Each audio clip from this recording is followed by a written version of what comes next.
Greetings, good morning, happy Saturday, welcome, hello, all that.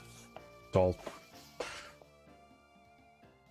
ready and, okay, yeah, I can't speak exactly, but that's fine. I'm here to play video games. I was gonna say not to talk. I'm probably here to talk a fair bit as well, but that's okay. I'll get warmed up and I'll figure it out. What's up, Killick? What's up, Father Axe Keeper, Kyoks, Gunny, Unhinged NPC, lurkers in chat, VOD viewers, and everybody else? Hope you're all doing well. I'm doing all right. I'm enjoying my second morning cup of coffee. No Kong Strong or similar performance enhancing beverages today, but good old-fashioned coffee will just have to do. We are continuing our journey towards achieving the proper good ending single session passwordless completion of the Super Nintendo Super Famicom Prince of Persia. That is what we're doing here today. Last time we did a bit of practice, we did a bit of research, we did a bit of data collection. I have my my passwords here with some notes for each level. And we spent some time going through the last handful of levels and revisiting some of the levels that are fully original to this game. Building up some degree of familiarity, and for my part kind of trying to suss out where we might end up with some kind of bottlenecks or difficulty spikes or what have you. And things actually went surprisingly well, I have to say. So when we did the Prince of Persia port exploration recently, we went through 24 different versions of the game, and we just did like a single run of each. With the exception of a few games that sort of malfunctioned, and we had to work around that a little bit. But we didn't stick with any one version longer than necessary to get the full completion. We just played until we ran out of time, and then we moved on. And for the Super Famicom game, certainly not the first time I'm playing it, but the first time in a while. And certainly, you know, I have a lot less familiarity with the levels than I do with the original game. So we ended up not finishing it, but we got pretty far.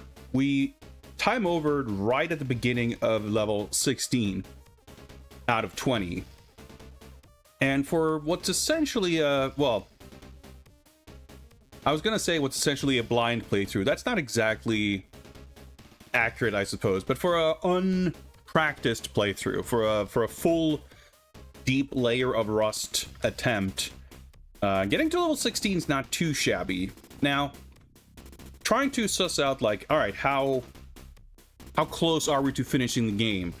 That I think is still a little bit misrepresentative in the sense that, you know, we went in there unprepared, got to level 16. It's like, well, there's only 12 levels, so that's, you know, that's just, or 12. 16 out of 12 would be pretty good. There's only 20 levels, so 16 out of 20, that's like, oh, you know, it's just a few more levels. But if you break down a little bit, getting to level 16 means we completed level 15. That means we did 15 out of 20 levels, and that means a full 25% of the game's levels are still remaining.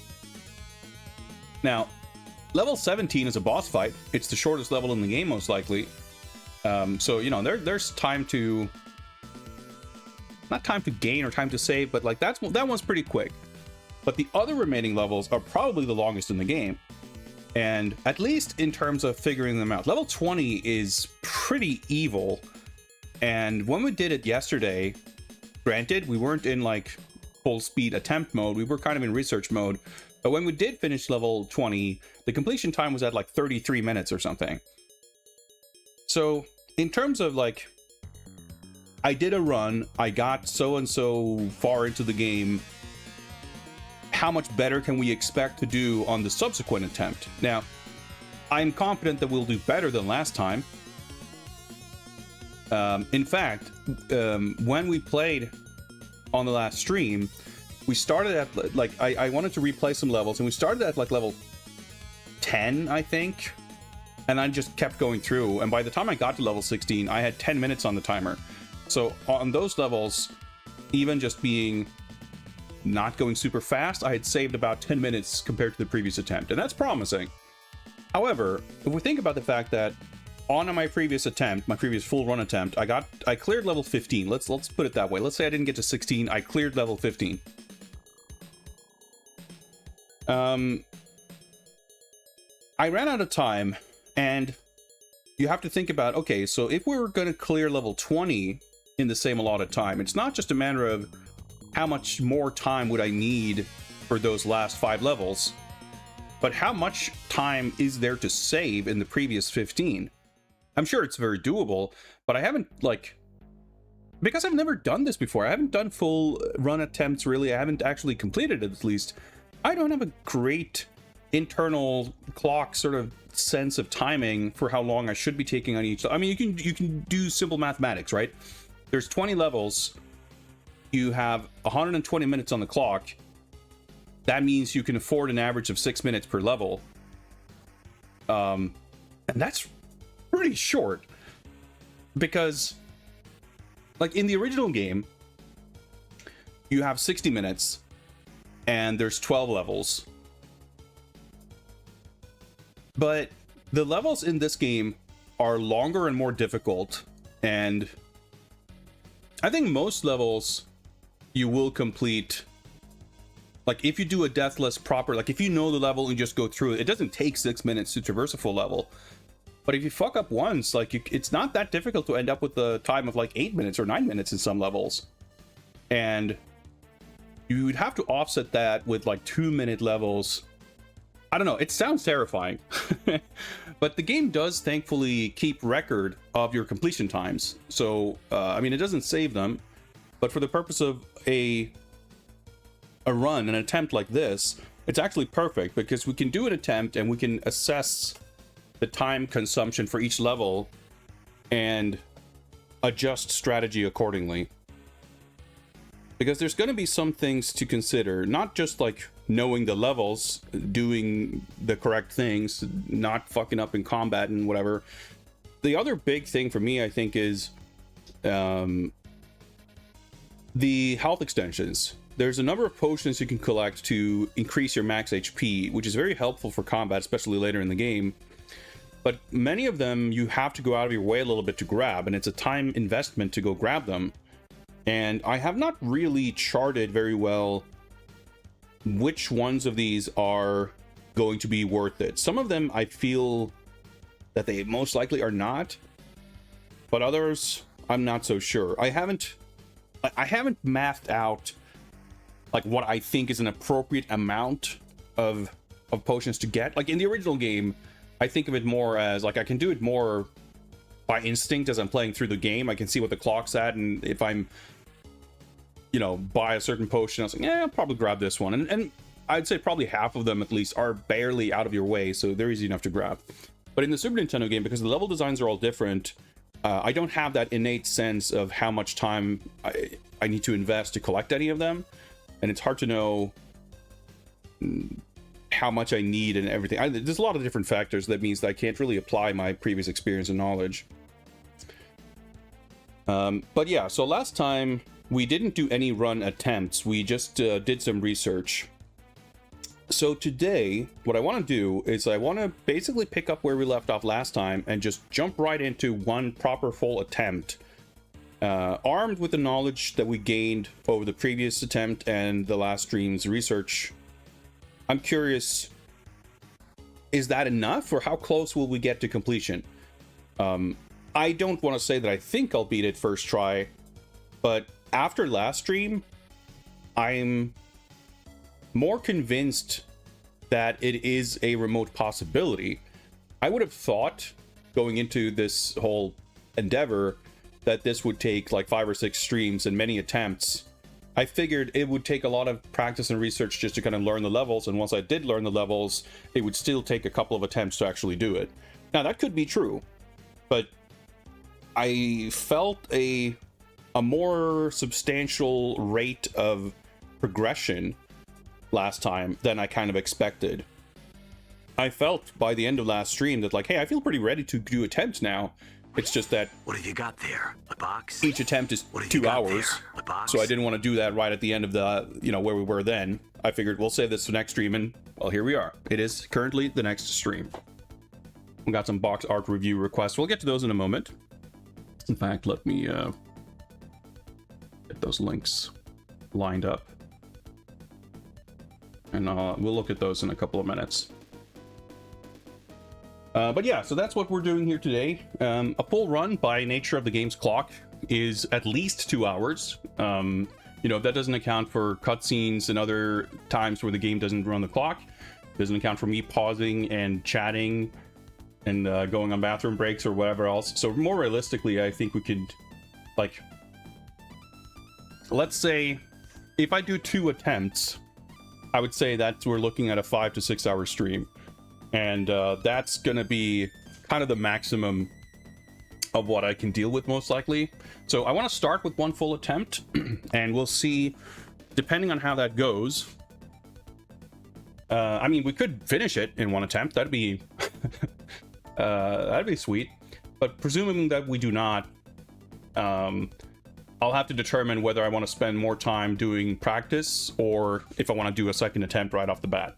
I would say it's more likely, like, if we don't get it, which is what I expect, I will probably have a better idea of what I want to practice, because last time it felt like things went well, but it's hard to know how applicable or sort of transferable that is to an actual run attempt.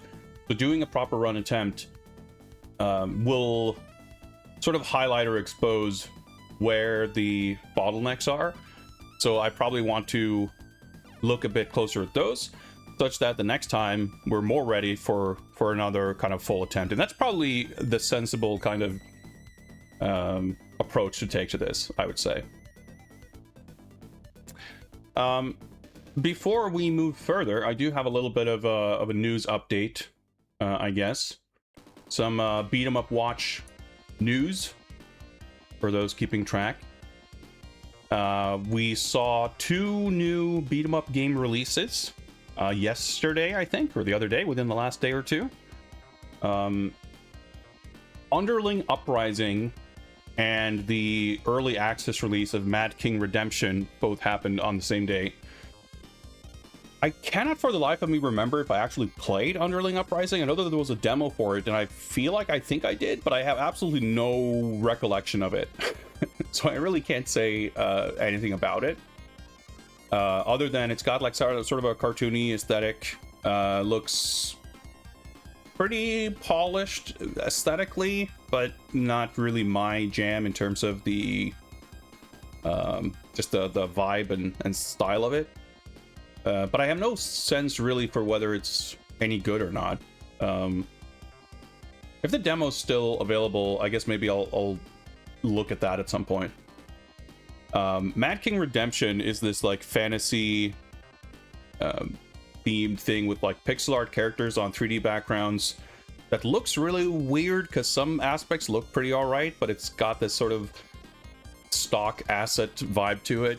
It's supposed to be some sort of roguelike thing with some RPG elements or whatever, and my impression from playing a previous demo at a Steam Next Fest was that it's like barely playable. Some very, very clunky, strange mechanics. Like the animation timing didn't match the actual collision or like timing of attacks. Like you'd press a button and it would like the attack would hit on the first frame while the character was still doing like their wind up, and their feet would like slide around during the animations. And like it had, I think it was maybe 4 characters that were supposed to have different stats, but like the only difference was that the big buff guy did more damage. Everyone had like the same attacks and they were the same speed. So you could pick like the weak elf girl who did no damage and had no range, but she didn't have any other qualities to make up for it because everyone sort of moves at the same speed and attacks at the same speed. It seemed a bit problematic. And my impression was that I didn't have a lot of faith that the people making it, based on the fact that they were confident enough to put out a demo that played that way, it didn't give me a lot of confidence that the gameplay would improve a lot. But I'd be happy to be proven wrong, of course. We'll see.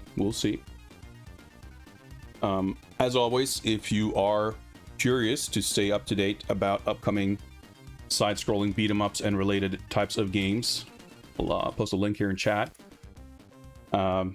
You got my spreadsheet there that I try my best to keep up to date with new game releases and announcements and what have you. I guess I didn't really address it on stream, but Dennis Disco also launched in early access about a week ago, 2 weeks ago. I actually enjoyed the demo for that more than I thought I would. To me, it's very much a beat 'em up adjacent game. It's obviously got a lot of influence and rooting in the beat 'em up tradition, but it's structured in a kind of a different way. It's a 3D action game. Your mileage may vary, depending on what you look for in a beat 'em up. It's a game that may or may not qualify and satisfy that, but it's a pretty fun, good game, and it appears to have been doing pretty well so far. Unsurprisingly, it's been getting some positive buzz and good marketing and everything. I'd like to play it, but yeah, it's like a rhythm combat game. You can use your own music, which is always a cool, fun thing. So I didn't grab it, but I'll definitely want to check it out. Sifu-like. I mean, not exactly, but also not exactly. It wouldn't be entirely crazy to say that it's got more in common with Sifu than it does with Final Fight, for example. I don't know that I would make that claim, but it wouldn't be a crazy claim to make, for sure. But that's the thing, like, people put such different meaning into the words or the phrase beat 'em up, right? That, like, when I use it, I tend to use it not strictly, like, exclusively, but predominantly and generally to mean, like, arcade beat 'em ups.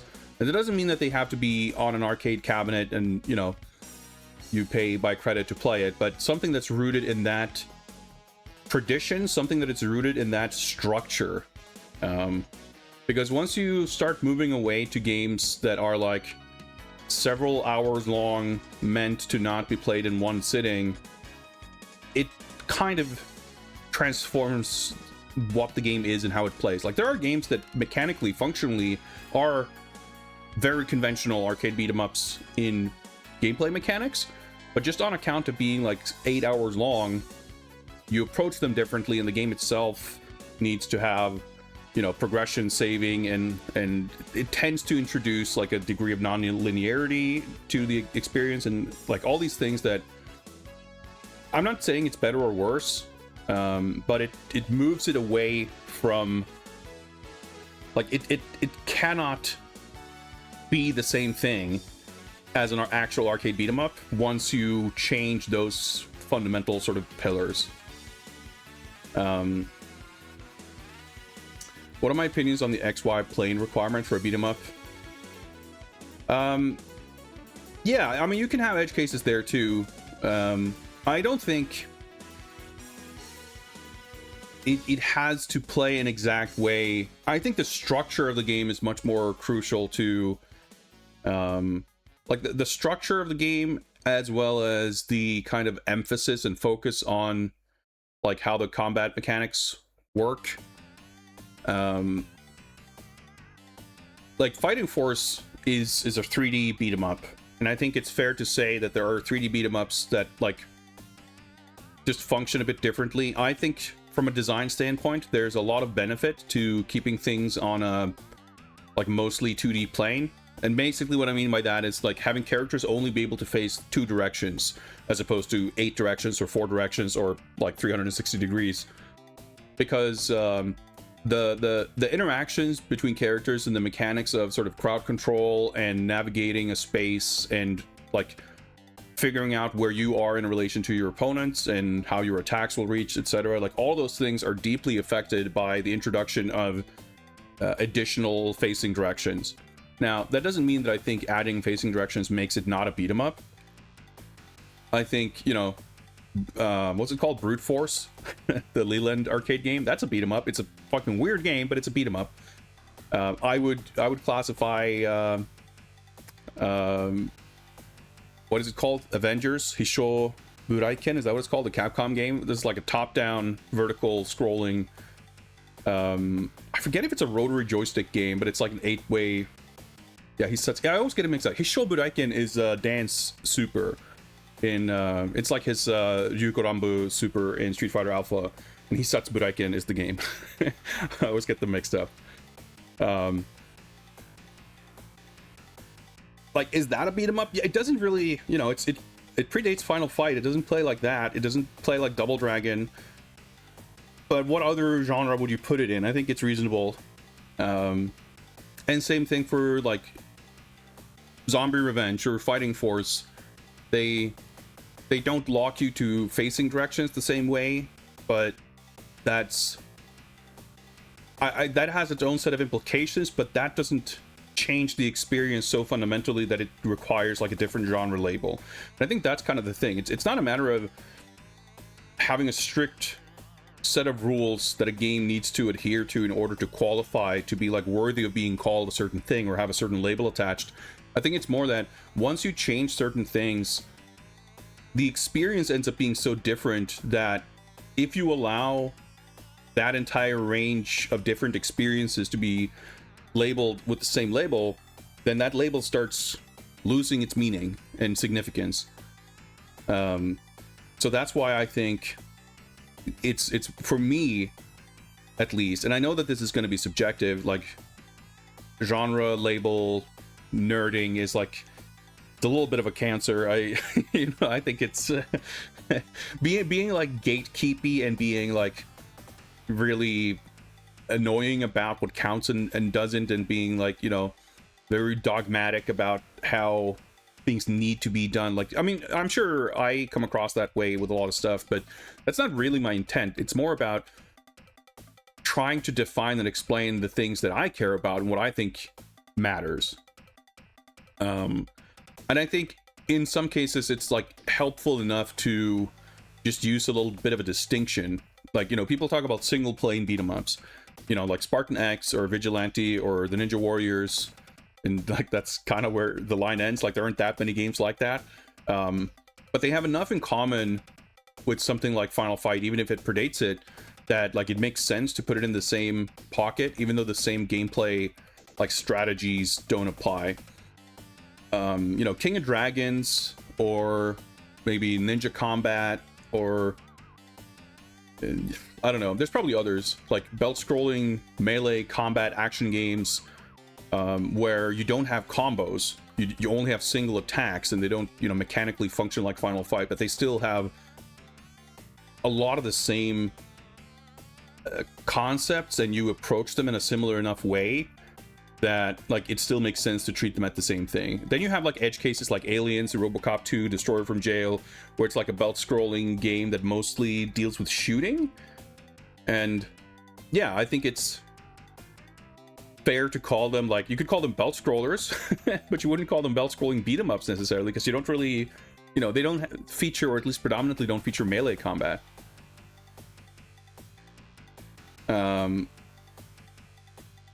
But I think, so, we can use subgenres or sub-classifications to talk about single-plane beat-em-ups. I don't really see anyone ever do it, but you could hypothetically talk about, like, 8-way beat-em-ups or 4-way beat-em-ups or whatever, for games like Brute Force, where you have, or Avengers, where you have, like, additional facing directions.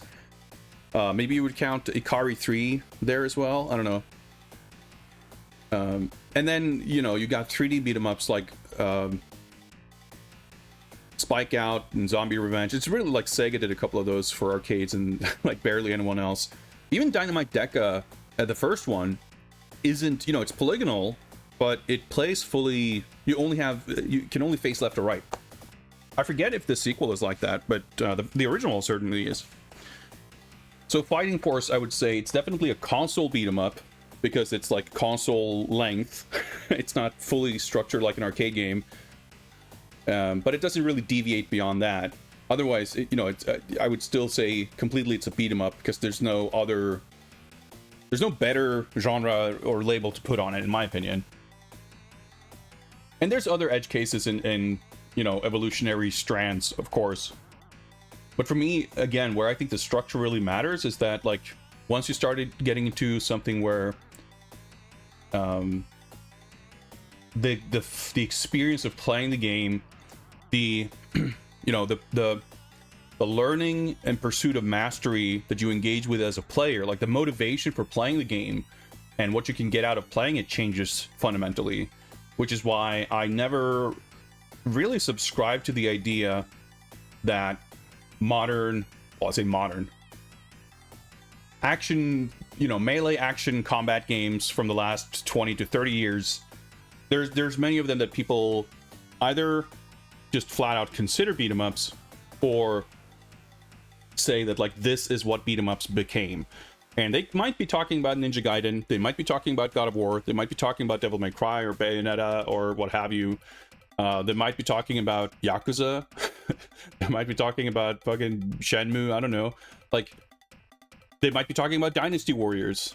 And I feel like putting all of those games under the same umbrella and say that like, oh, they're beat 'em ups. That's what a beat 'em up is. Or that's the scope of what a beat 'em up can be. Again, to me means that it's the term ceases to mean much. I mean, you could say the same for action game or shooting game. Like, it can mean literally anything, but I think that's a natural consequence of the phrase and term being very open-ended to begin with.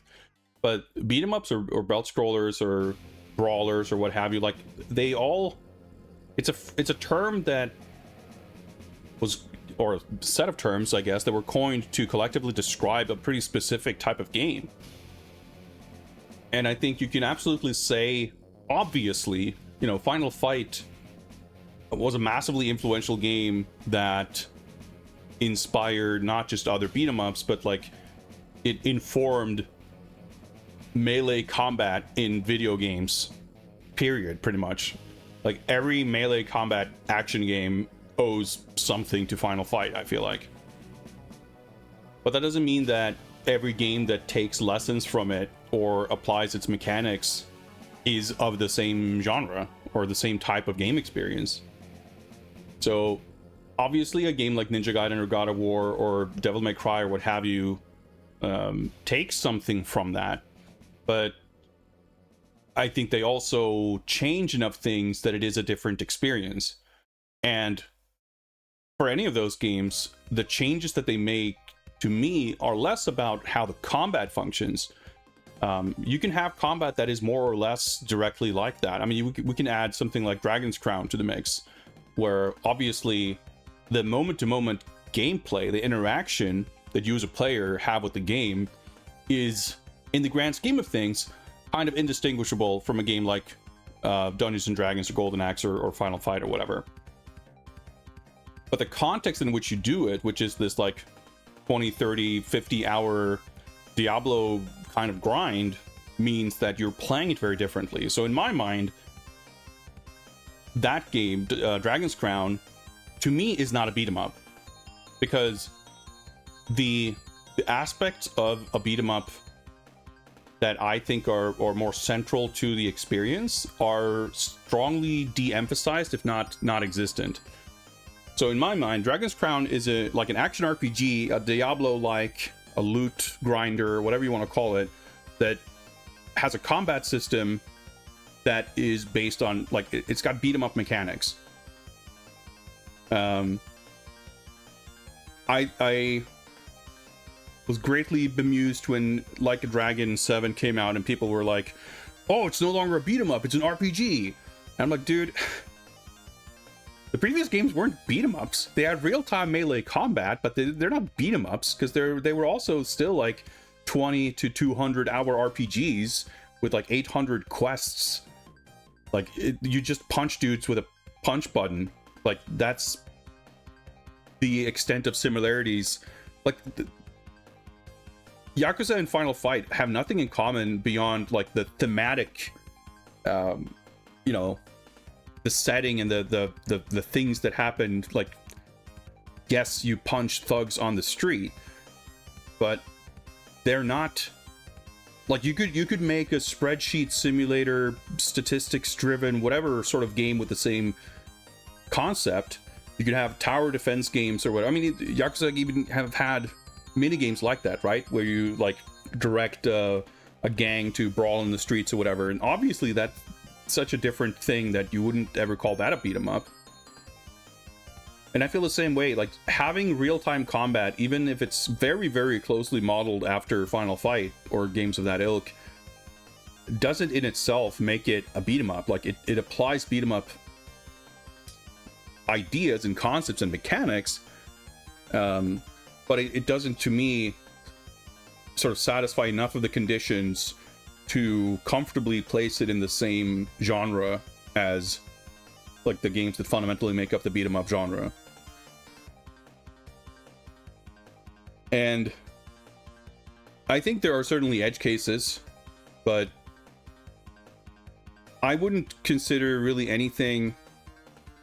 Basically, I would put it this way: if the game is not designed to be played and finished in one sitting, if it's not got the sort of arcade-like philosophy of it's a game you attempt to complete, you master it to, you know, improve your odds of getting to the end, etc.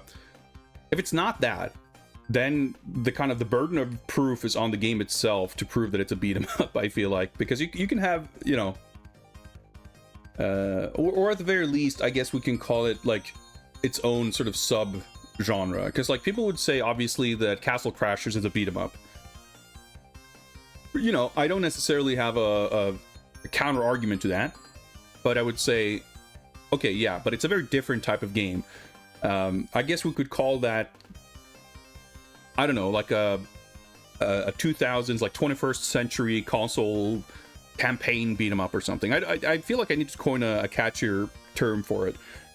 But like River City Girls and Castle Crashers and whatever else, some of them lean more into numbers and RPG and progressions enough maybe that you could use that as a label, similar to Dragon's Crown. But in other cases, it's more that it's just like, it's a game that if you try to play it like an arcade beat 'em up, it's just going to be mega tedious because it's too grindy, too long, too poorly paced. But it does work well enough for like sort of mindless grinding and filling out the collection list, or like, I don't know, it's a wholly different thing. And I think obviously there are people to whom that sort of thing is more appealing than arcade games, but I think it's if you want to get really spicy here, I guess I could use the word offensive, but it's a bit of a stretch. But I think it's unfortunate, and I disagree with strongly the idea that that sort of structure is in any way an improvement or like an evolution, or any of these things, you know, whether you're looking at Ninja Gaiden or River City Girls or Dynasty Warriors or Dragon's Crown or Yakuza or anything. Like, it doesn't matter how good or bad any individual game is. I think it's incorrect to look at any one of those and say, well, we have this type of game now, we should make more of these. We don't need more Final Fights. That's old and it's obsolete and it's bad. This is the new thing. We took the old thing and it has now evolved by taking out things and adding new things and changing the overall composition to something totally different. It is now the same thing as previously, but better. Like, that is essentially the thesis that I think is put forth by a lot of, in my opinion, poorly informed discourse around beat 'em ups. Like, I don't know how rich I would be if I had a nickel for every time someone says, you know, about any beat 'em up that's coming out in the last 20 years, no matter what it's doing, someone will, a lot of people in fact, will say that like, oh, they finally figured out how to make a beat 'em up, you know, that isn't just a mindless button masher. Whether it's because there's a map screen, there's a campaign, there's save files, there's RPG numbers, whatever it is, like, people say that about Streets of Rage 4, people say that about Shredder's Revenge, people say that about River City Girls, people say that about Scott Pilgrim EX, people say that about Dragon's Crown, people say it about whatever. Like, people have this really imprinted idea that arcade beat 'em ups are mindless and stupid and bad. They're rude, unpersonable games who want to do nothing more than shove you into your locker and steal your lunch money, and it's a net gain for humanity that we took those games, subdued them, and, you know, made them compliant, obedient, and something, you know, fundamentally different from what they were. That is like how people approach beat 'em ups, and that's unfortunate. But ultimately, it's fine for an individual to have a preference for something that's different than mine, obviously. But I think it's unfortunate that that preference, I just think that a lot of people are kind of, they're dismissive of a type of game, and that dismissiveness is born from a place of ignorance that sort of undermines the actual value and benefit to a certain type of game design that is just like not super popular these days, but has a lot of merit. And I don't know, like, this could be a whole stream. Yes, this could be and has been multiple full streams of me just ranting about this stuff. So I'll in the in the name of eventually getting to Prince of Persia, I think we'll just draw a line right there. But it's a complicated matter. But yeah, I mean, Knights of Valor was mentioned, and I agree. There are a lot of edge cases. Like, genre classification is never a you know, fully neat. Knights of Valor are literal arcade beat 'em ups, and they're like 1 or 2 hour long. There's like progression, saving, like there's a bunch of stuff too. And yeah, that's why it's like awkward to try to say it doesn't fit into this, or we need to have this and that, like sub-classification. But that's also why I feel like, to me, the end goal isn't to be gatekeeping, but more so at least make sure that my audience knows that when I use a certain term, I'm talking about a specific thing. And the other thing is, just to wrap this up, hopefully briefly, I don't use the term beat 'em up to include any game that focuses on melee combat. A lot of people seem to. When I say beat 'em up, I mean a specific thing, and that specific thing is something I really, really, really like. There are things in, you know, that overlap of the Venn diagram that I do enjoy, but I don't enjoy it for the same reasons as I enjoy beat 'em ups. You know, the Batman Arkham games or whatever. A lot of people would say, oh, this is a, you know, the Arkham combat is such a great evolution of beat 'em up mechanics, which I strongly disagree with. But I think it's a combat system that works very well for those games, and I enjoy those games, and I enjoy the combat in those games. But it doesn't... Those games, much like... I don't play Dynasty Warriors, but we could use that as an example. Or even Dragon's Crown, or whatever. Like, any of those games that I feel don't exactly classify, them not classifying doesn't mean I don't enjoy them.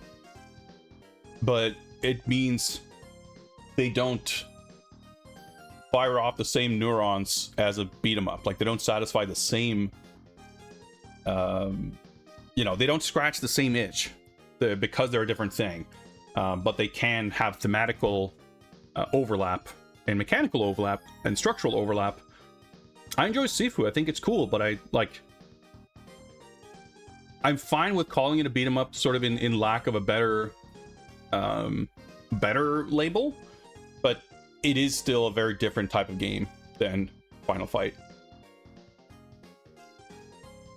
Anywho, one final note on the beat 'em up watch segment. This week, I thought it was just this weekend, but apparently it's a week-long thing. It's the second playtest, or the whatever, I guess we can call it properly, second playtest of Lady Death. And apparently there was a bunch of updates and changes from the last version. So I'm actually very curious to try it to see how it might have changed. They claim that there's a lot of updates and bug fixes and fixes and changes and whatever to the combat system and move list and whatever else. So I'm really curious because I have a lot of thoughts on it. I don't know that I will be playing it on stream, but I definitely want to check it out. I might do it on stream. I'm not entirely sure. I didn't want to stream it now because I didn't want to break the momentum of Prince of Persia. But I'm curious to check that out because that game's still scheduled to come out in like June or something. So it's out pretty soon, like end of June, I think. I mean, it might not hit that date, but they're getting ready. So that's curious. I'm curious to see how that'll go. But yeah, I think that's enough rambling. Let us do a little bit of box art reviewing. I can just get these images ready. Give me a moment.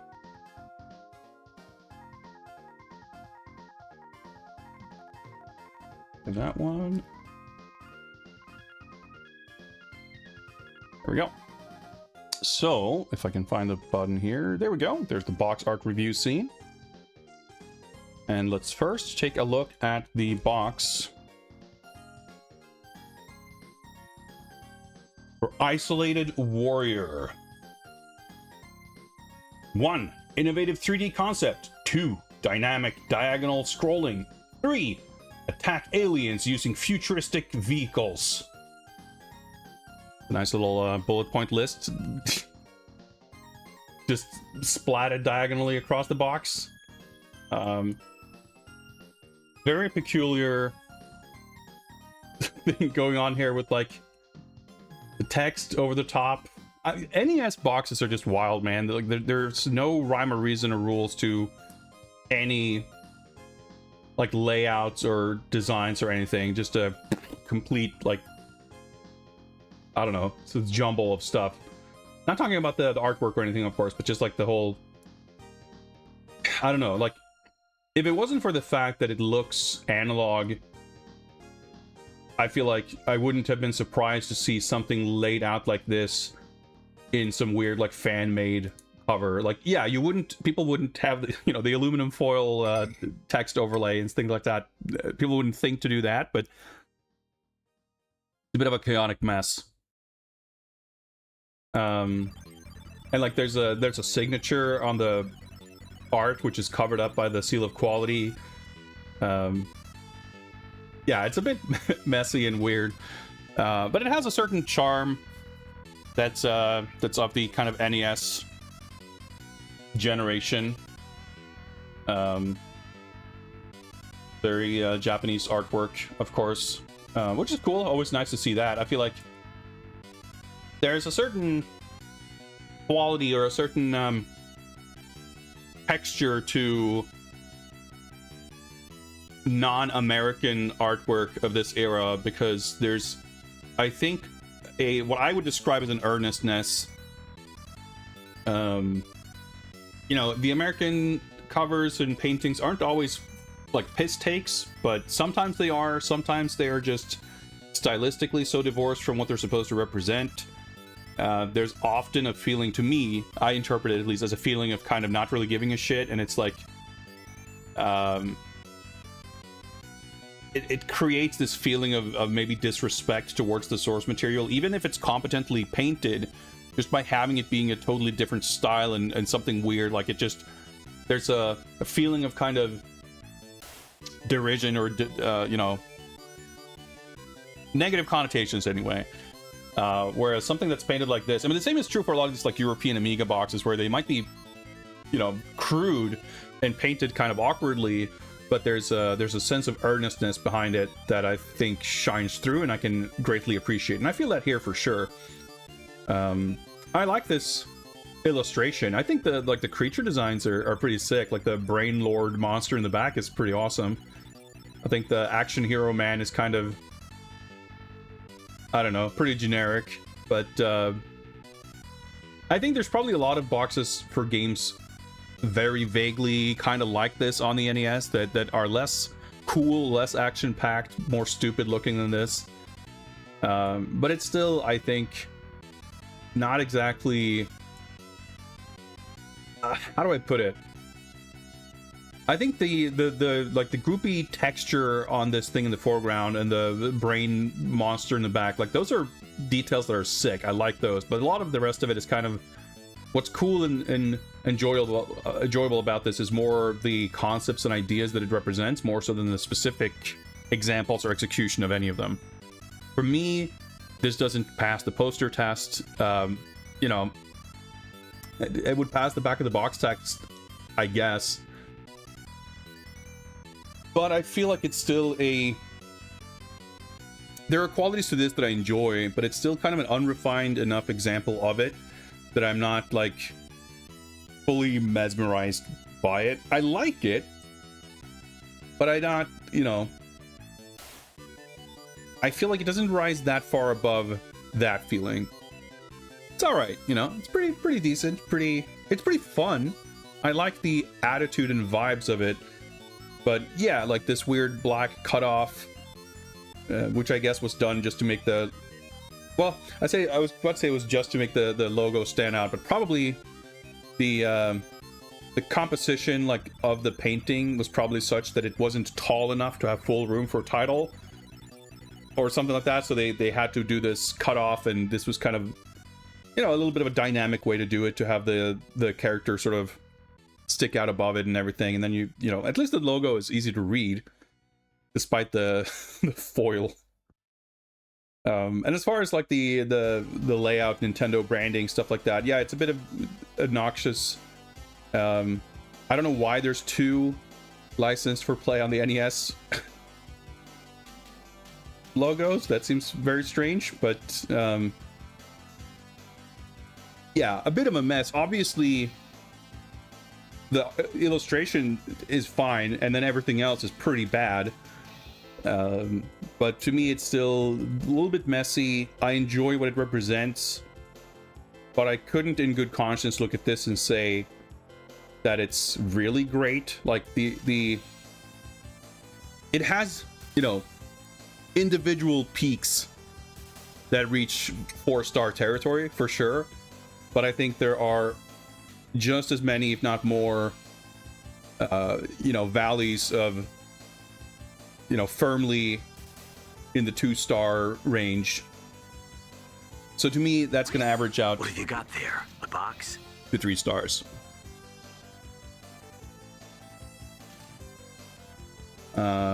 So I hope you enjoyed that. Thank you very much for the request. We will move on to the next review.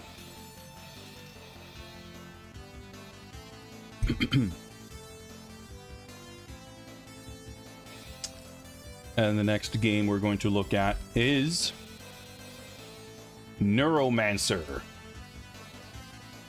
On my screen so I can look at it properly. Cyberpunk role-playing adventure. Interplay. Soundtrack by Devo. That's interesting. I was not aware of that. I'm very vaguely aware of this game, but not to the point where I could say much of anything about it. I certainly did not know that it has a Devo soundtrack, which I'm now greatly intrigued by. I think this is pretty fucking sick. I think Interplay has proven themselves to have a track record of some pretty attractive boxes that are presented in a pretty artistic way. I mean, when I talk about American box arts being very you know, disrespectful to its own material and whatever, I'm pretty specifically talking about console games, and for the most part console games of non-American origin that gets filtered through this weird American you know, marketing whatever. But the PC market's pretty different at that time, and I think EA, Interplay, and probably other companies did, like Origin for sure, like I think many of them leaned into computer games as a bit more of an adult, a little bit more of a sophisticated, a little bit more of a artsy kind of form of entertainment. Maybe, you know, you could compare it a little bit to, I don't know, like vinyl album covers, where there will obviously be many that were whatever, but it was also something that a lot of artists and record labels treated as, and I'm sure like consumers and collectors treated as like an avenue for like extra enjoyment out of the product beyond just like the music, presenting the content within like a box, an artifact that itself has like artistic appeal. I think is something that aligns very well with the idea of computer games. It's just something a bit more, you know, the barrier to entry was just higher. Computers were expensive compared to consoles, so naturally the average computer game consumer would have been older and or more affluent, and I think that's probably a reason why. It's probably a reason why boxes for games like Neuromancer looks like this, and then you have these like cartoon crayon napkin scribbles on a lot of these British, you know, £2 Spectrum tape games. I don't know. I digress. Either way, this is fucking sick as hell. I wish I knew more about it, but this style of these sort of video effects, these kind of pre like current digital visual effects sort of imagery, is such a cool aesthetic, and obviously it like fits perfectly into, you know, this like primordial 80s cyberpunk sci-fi subject matter.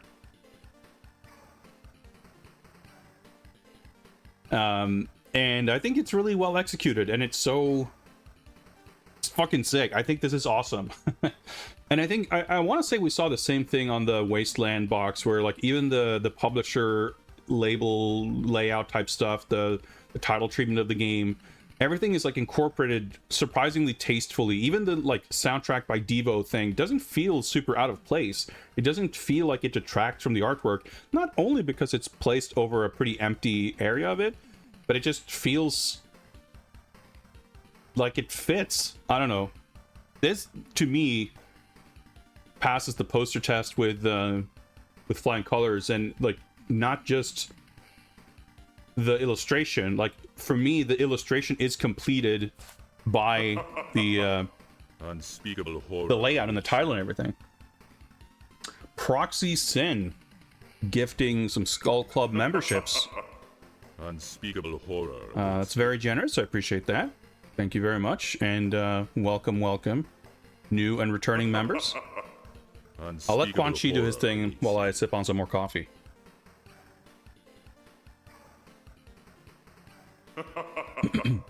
Unspeakable horror awaits you.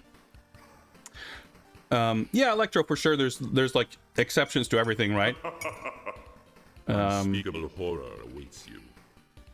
Less executive meddling could be a thing. I don't really know exactly what informed it, but I'm sure a lot of it came down to,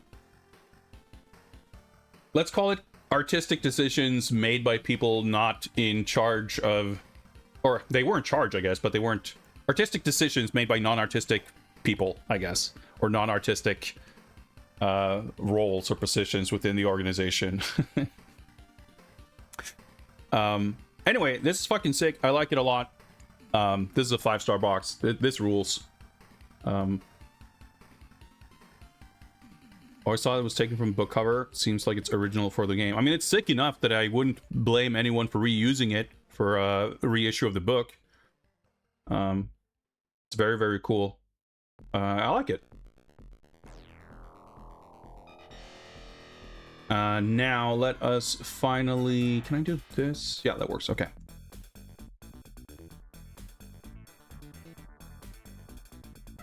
Move on to the next, and what I will deem to be the final review of today, so we can get going. Xbox. Only on Xbox Live Online enabled game show gone wrong. Whacked. From Presto Studios, Microsoft Game Studios, rated T for teen. Where do I begin? I think for me, what immediately strikes me about this, and I use the word strike because I'm frankly surprised with my own reaction here, maybe, is that I don't hate this. I think this is a kind of aesthetic that I'm not particularly into. This, like, 2000s American plastic CG cartoon whatever. I feel like this was a pretty, like, I assume based on the tagline, based on the presence of, like, I don't know, sharp teeth and the prominently featured sexy latex babe question mark, that this is meant to be a bit subversive. It's meant to be I mean, it's rated T. It's not like, I don't know, it's not rated M, but it's not rated E for everyone. It's meant to be subversive and have a bit of an edge to it, but it's still pretty firmly in the same territory as something like Spyro or Ratchet and Clank or Jersey Devil or whatever. There's like a million games like these 60s inspired 2000s kind of edgy cartoon style. Yeah, like I think it's very, to me, I could be wrong about this, but in my mind you would not see anything like this from anywhere other than America. Like, it feels like a very, and maybe it was popular in Canada or Australia or other parts of the world, I don't know, but it feels very American to me. And it can be executed well. It can be leveraged into something appealing. I think, you can look at something like, what's his name? John Kay, the guy who sucks. I mean, that doesn't narrow it down, but he sucks. But he's, he's done some good art. He's done stuff that's featured in games. He's actually done some art for some Japanese games and stuff too. Like, things that are sort of more, how do I put it?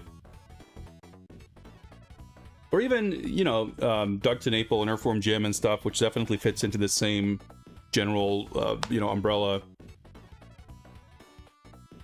I think when it maybe leans into more, when it's a bit more earnest about its old school cartoon inspirations, I have an easier time sort of seeing the appeal in it. And when it maybe leans further into the edginess or the 2000s, like trying to be modern vibe, I gel with it a bit less. I'm not entirely sure, but overall, it's not an aesthetic that I'm super into. All right, we got some hype chests, I guess. Let me open my reward. I got some kind of fish emote. Let's okay, choo-choo, chat engagement, go. I don't know how fucking Twitch train works, but thank you very much for contributions. Didn't get the frog. Well, I got a fish. That'll do. If you want me to get a frog, then give me more money, I guess. That's how that works. Anyway, going back to this cover, like, I think when it comes to this sort of style, this sort of vibe, this sort of stuff, like, it's very easy, I think, for something like this, especially if it's like leaning into being edgy, or if it's leaning into being like really like comedic, or just, I don't know, leaning into being anything. I feel like there's a great risk of it just being like, oh, I don't really like this much. I wouldn't say that I find, I mean, the girl's all right, I guess, but otherwise I wouldn't say I find any of these characters particularly appealing. But I'm struck with how not off-putting I'm finding this. I don't know what kind of game it is. It's Xbox Live enabled game show thing, so it makes me think it's like a Fusion Frenzy. It's like a minigame Mario Party type of thing. I mean, I don't know. I guess it's a game show sort of thing, which makes sense for something like that. But I've never played it. I don't know that I've ever seen it. But I have to imagine that this cover is pretty well representative for what the game is, or at the very least, the vibe that it's trying to get across. And I think it's pretty successful. Obviously I can't speak to how representative it is of the actual game, but I look at this and I feel like I understand exactly what it's going for and exactly what it is. We see a range of different characters that I think gives a pretty good idea. Like, it would be weird to imagine seeing these characters and then playing the game and realizing that this was not representative. Like, there's a whole bunch of other characters that don't match this or whatever. So it feels like it's probably pretty accurate. I like the idea of this, these, like, the curtains they have this sort of stage thing going on. I think the title logo looks really like impactful. Like the composition and layout is pretty good. Like I guess the one thing that I really don't like is the weird motion blur effect on the baseball bat that's hitting bootleg Zero the Kamikaze Squirrel on the head, but there's no sense of impact. Like I'm not sure what's going on there. The game show gone wrong, the tagline, it doesn't bother me. You know, you could stylistically incorporate it a little bit better. I mean, it feels for sure something that was like sort of added. It doesn't feel like part of the composition for sure. But I understand why it's there, and I feel like it's helpful to understand, to convey what the game actually is, which makes me less bothered by it, I think. So yeah, I think this is probably well executed. Like I'm there's something about it that like I'm weirdly mesmerized by it, for like finding it as enjoyable as I do, despite it being something that I would not expect to like at all. Because I genuinely think it's well executed for what it is. I'm torn, but I'm like, and I think you know, another dimension that we might add to this, if you pick out like 20 original Xbox covers, I think chances are many of them are going to be way uglier and way less interesting and way less appealing than this. So in the context of like where this game was, time and place, I think it's pretty decent. So I'm going to be generous, and I'm going to say this is it's a 4-star cover. It's pretty good. I like it. Weirdly, somehow. It's no Neuromancer, but it's pretty good.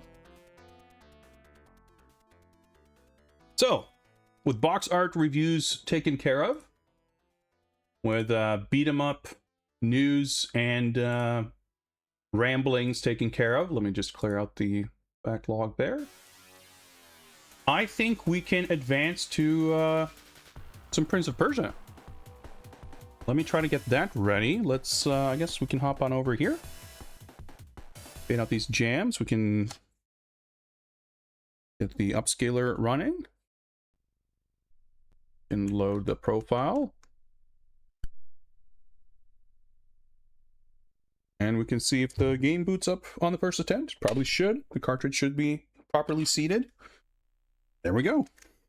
I just need to change my screen layout here. Actually, do I want... Nah, fuck it. I was considering whether I wanted a timer, but it doesn't really matter because I'm going to be pausing and whatever. Like, it's not going to be entirely representative anyway. Okay, how do I get the right display? Incorrect? There we go. The more important data points is like the completion times for the levels, and those are kept track by the game itself anyway. So let's not worry about that. So I have my notes here, and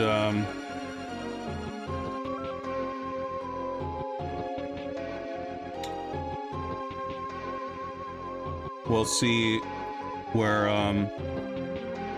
I'm gonna stop to consult my notes here once we get to levels that have notes, and I'm realizing right now immediately that some of my notes are a little cryptic. But we'll see if we can make sense of it in the context of seeing the levels in front of us. I have made note of which levels have a health extension potion, but I have not make any kind of a note for which ones I will want to get. There's 100% one that I know I will get, and that's the level 13 one with the gravity potion. But other than that, I think it's something we might want to try to kind of keep track of. What I should do also, as we play through, I'm going to write down how many deaths I take in each level, just so I can cross-reference that with looking at the time, how long it took to beat each level, just to know how long time we got, you know, knowing, just looking at the times, not knowing how many deaths I take for each level, makes it more difficult, I think, to suss out where the kind of biggest room for improvements are going to be. So this is going to be an attempt, but that doesn't mean we can't also do some data collection. So again, this doesn't save or anything, but after a run, we'll see the times for each level.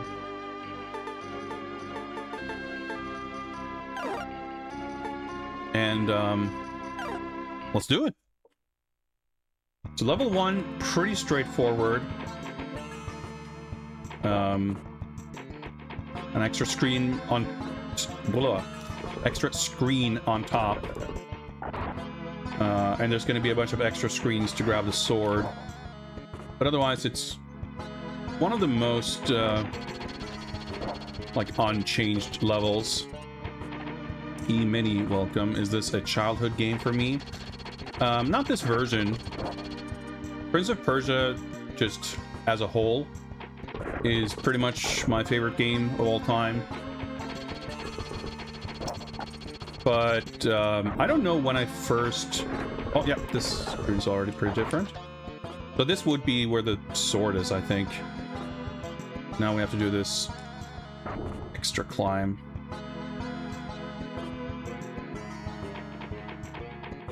I probably played this at some point. But my real sort of... This current... Yeah. Falling in love with Prince of Persia and sort of putting it in my favorite game ever sort of category. Didn't happen until later. And from there, it probably was a while until I came back to playing this game. I mean, to put it in a different way, I didn't realize how different this game was for the longest time. Like, I owned the game and I liked it without having realized just how different it is. So, and as far as Prince of Persia being my favorite game of all time, like, I've always liked it. I played it as a kid and I liked it. But my appreciation for the game has only grown as I've played it more, and a majority of that has happened in relatively recent years. So my ownership of this cartridge in this game overlaps with that. I need to do this to open the door on the right. But my sort of assessment and appreciation for this version in particular sort of comes later. Why is Prince of Persia my favorite game? A lot of reasons, but a lot of it comes down to the level design being extremely good. But more so than the level design in isolation, it's just an incredibly well-crafted game where a lot of its concepts come together in like an incredibly elegant way. The theme, the timer mechanic, the controls, the level designs, like all these elements complement each other really well. Okay. I'm gonna need a new page for this.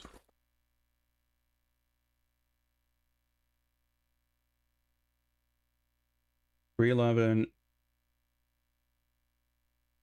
No deaths.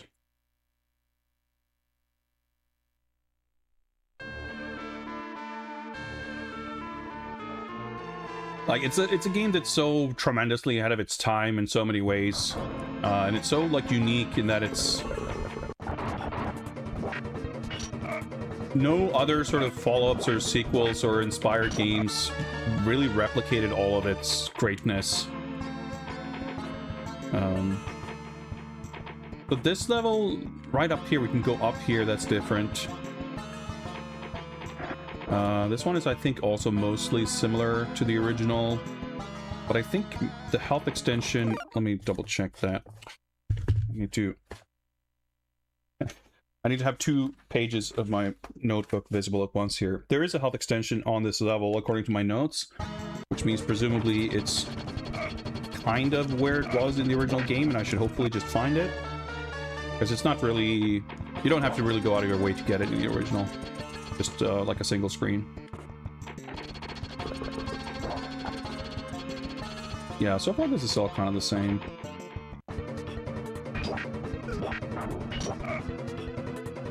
Like, the controls are just really good, and, like, I love games where you make perilous jumps and you grab ledges and you climb, and Prince of Persia is, like, the pinnacle of that. It's, like, not the first game to feature jumping or climbing, but an early game to feature...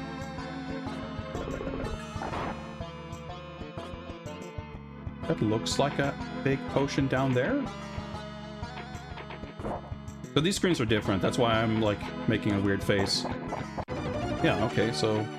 What the heck's up there, then? These screens don't look the same, but in the original game, you go up a screen to find the health extension. But otherwise, going to the left should be, like... Yeah, you go up here. But whatever's up there, it's not going to be another health extension. It might be a healing potion, but we're not going to need that. Even if we take damage here, we're getting close to the end of the level. Well, in the original anyway. It's a little different here.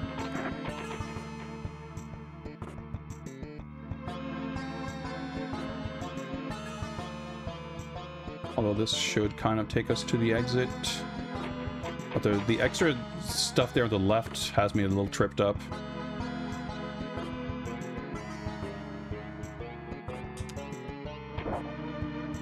Like, making a jump like that and grabbing the ledge, it's so, like, exciting. The exit switch could be down here.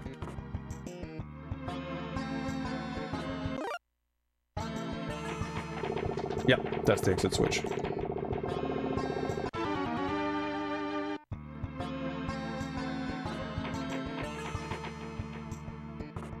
I could have done a running jump there, but I didn't remember ledge was exactly. So the exit should be right here.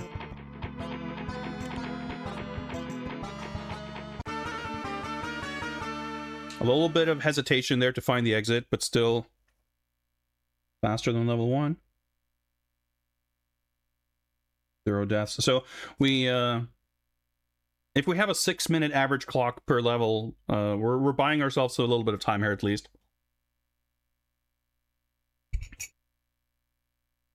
Level 3. Right, this is skeleton level.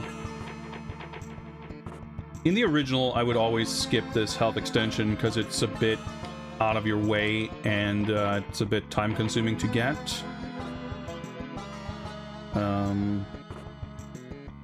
Hello, Helvetica Scenario, welcome. So I'm gonna follow my instincts and do the same thing here. So you can continue to the right there. Fuck!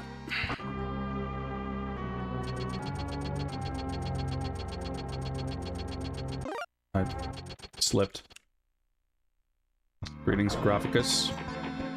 This is a great game in its own right. I think there's a lot of things that this version changes or adds that I think are additive and awesome and cool, and some of which actually address some of the few complaints I have with the original. But I treat it as a completely different game. There are some levels like this one that have... Well...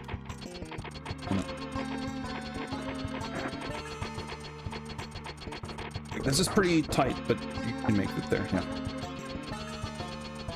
I don't know if there's a checkpoint here in this version. There's skeleton. Yeah, right. There's some extra screens added to the end of this level, but otherwise it's kind of the same. I think this screen's a little different, yeah. No! I didn't mean to do that. I just wanted to sneak step to the right, but the range on grabbing potions is kind of insane. Oh, right, okay. Yeah, the section after the skeleton, you have to go through like a couple of extra screens down there to fight the skeleton again. Or at least you see him again. Let's spend a few seconds to do that. Risk aversion.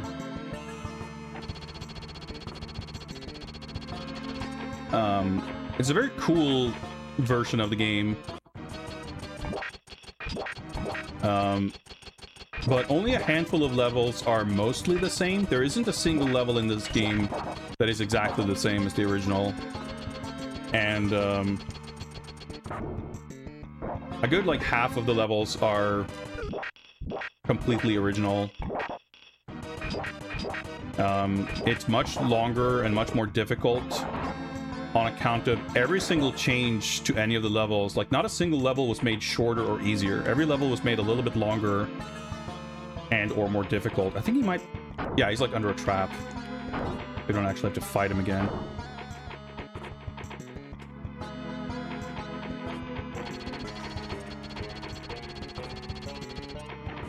And, like, even though a lot of what's added here is cool, and the game is good, I do think that some of the things that they do... It's interesting. We took a death.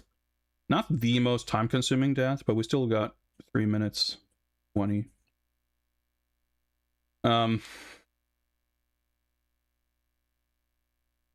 It has an effect on the pacing and like overall feel of the game, because one of the countless things that make the original game such a masterpiece is that it's so perfectly paced, and it's such a like endlessly fun game to just run through. Like, I can play through the original game. I don't know that I would ever get bored of it, because it's so awesome. And it's like, you know, it can be refreshing to have a new challenge, but there's also a feeling of comfort and familiarity with a game you really know, and a game that is, you know, it's like take a movie you really like, and, you know, 20 years later, there's this weird director's cut or whatever that adds like an hour of footage. I'm sure you would find it extremely fascinating to watch it, but it doesn't necessarily mean that that's the version you would want to watch every time. That's kind of how I feel about this game. It's cool, but normally when I play Prince of Persia, that 40 minutes to an hour is like perfect. Extending it to like twice the length and making it harder is a perfectly worthwhile thing to do. I love that this game exists, and I would not think that this product would have been improved by not having all the stuff that they've added to it. But it turns it into something else, which means that, to me, I cannot consider this... This is not the best version of Prince of Persia, parentheses 1989, simply on account of it not being that game. Just like, I can have the most delicious hamburger in the world, but it doesn't matter how delicious that hamburger is, it's never going to be the best pizza. And that's kind of how I feel about this game. I might have a preference for pizza or burgers. I might have a hankering for one or the other, but ultimately I can't rank them one over the other.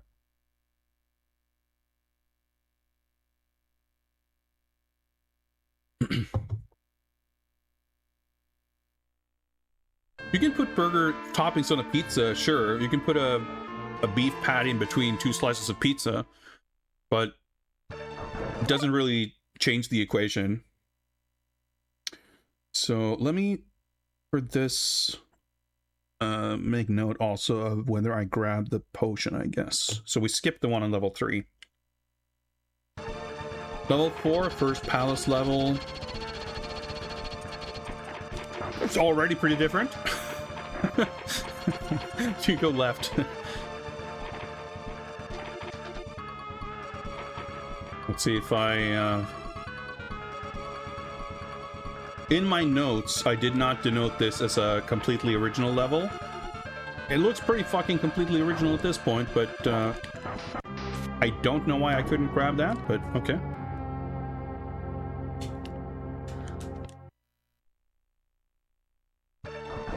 I'm not like when I did my previous playthrough, I put a little asterisk on levels that are completely new, just for me to know sort of how many of them are new and how many I'm gonna need a little bit of extra practice for. But I think I only started doing that like halfway through the run, which may account for not putting an asterisk on this level, but it may also be that only the first couple of screens are very different and maybe it'll coalesce into something more familiar soon enough. I'm gonna assume that there's a... Yeah. What the...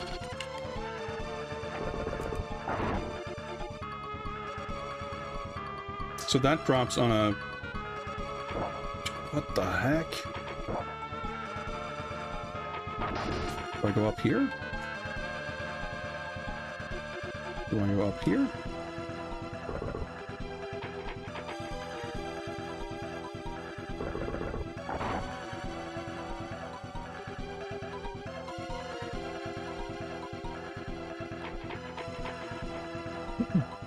Where am I going?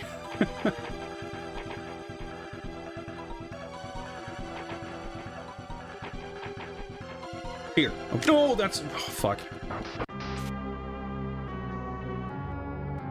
Okay, for all intents and purposes, this is a...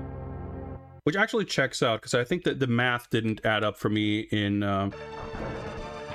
where the new levels and old levels sort of line up. Right, so this is a level we should have practiced last time, but we didn't on account of me having failed to note that this was a new level. So we're gonna get a pretty bad time on this level, most likely. But that's okay. I wasn't expecting to finish this run, and having a bad level, you know, it's a nice little excuse, right?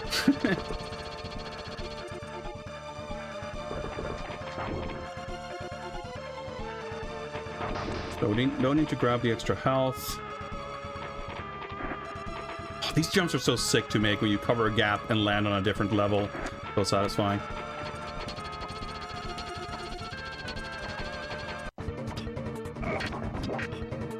There's a door switch. This screen for sure is familiar, but I don't think it's from level 4. I think it's on like level 7 or something.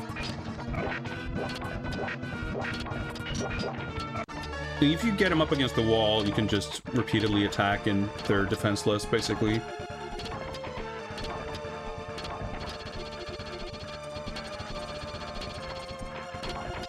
So I don't need to jump that because he's already laying on the switch.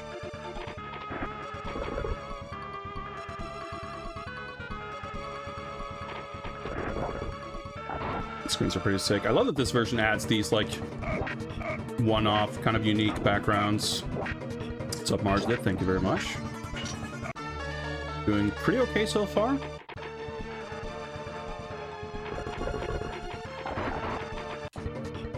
Okay, I didn't exactly need to enter this screen, but I guess we'll see what's up here anyway. I didn't make note of there being a potion here. That doesn't mean there isn't one. But because I don't know this level, I didn't like go searching for it.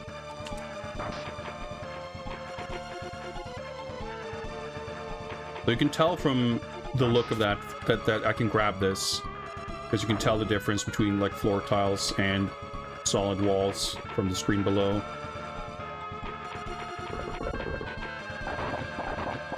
Okay.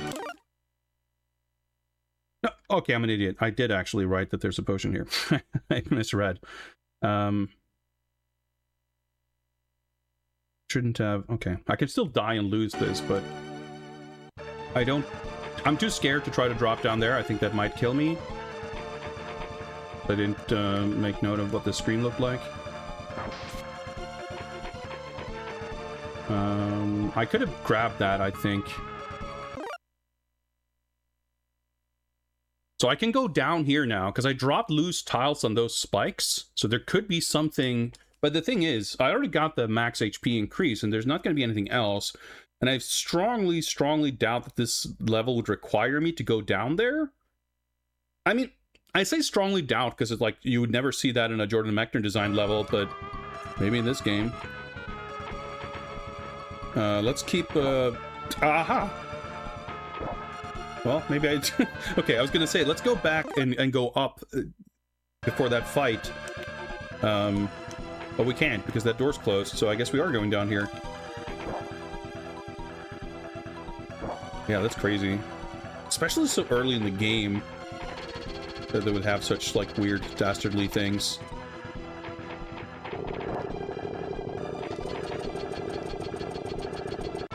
Yeah, this level feels really scary because I don't know it very well. I wasn't expecting or ready for a brand new level.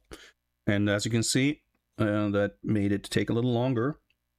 Still, that's under the 6-minute average allowance per level, so technically speaking, we didn't lose time on that.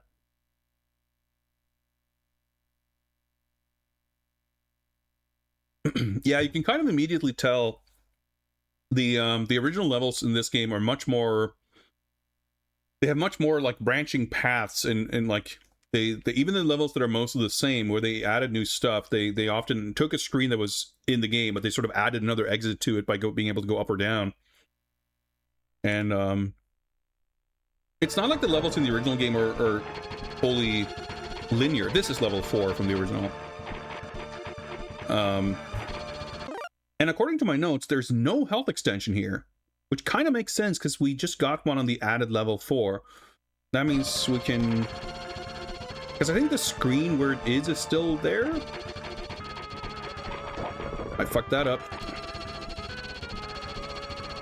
I just do this in a certain way. So I don't remember exactly what I need to do and not, but I think I need to drop something on that switch over there. This is a level where I just do it sort of blindly and...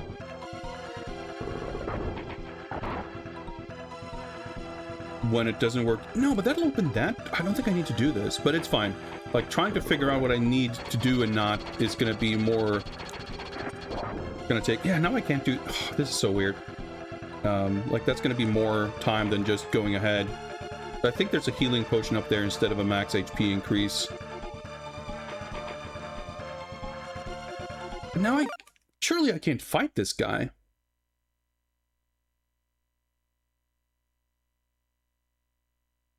Oh, okay.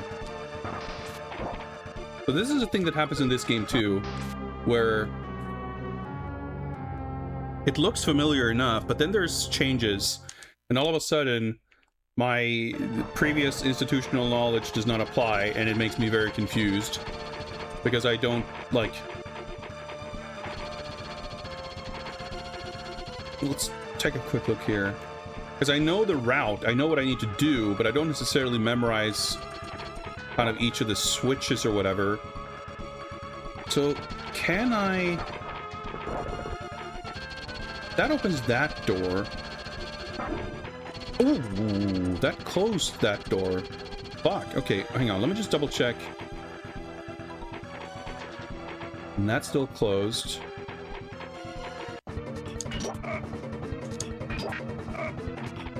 Is it just this switch? Wait. Now these doors are open. From above, I wonder if that's just like a glitch. That the switch was supposed to close the door, and it just like repeated the same graphic on this door on this screen, even though it didn't actually close. Well, that's a great jump. So does the switch that opens the healing room door also open the door I need to progress? Oh, the exit screen looks pretty different. But if I go down here, nothing's going to be open here, but I can get rid of this guy.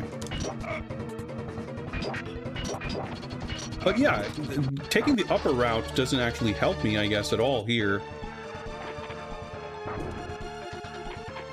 No, well, okay, I would drop the tile on this, but okay. Maybe I might have soft-locked myself now, I'm not sure. Let me just double-check. So normally you would just get a healing or like max HP. Okay, there's a whole other screen here, and there's a... Okay. So I need to do this And that's going to open the door I need to open. Now, I don't know if I can actually get through there now, though. I didn't mean to make that jump, but that was pretty sick.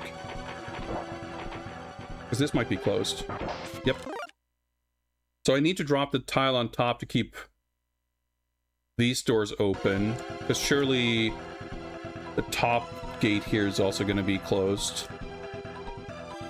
Yeah, it's so weird because, like, all the stuff I know from the original, it's kind of actively working against me. Okay, that was open. I don't know why that was open, but that's great because it means we don't have to restart.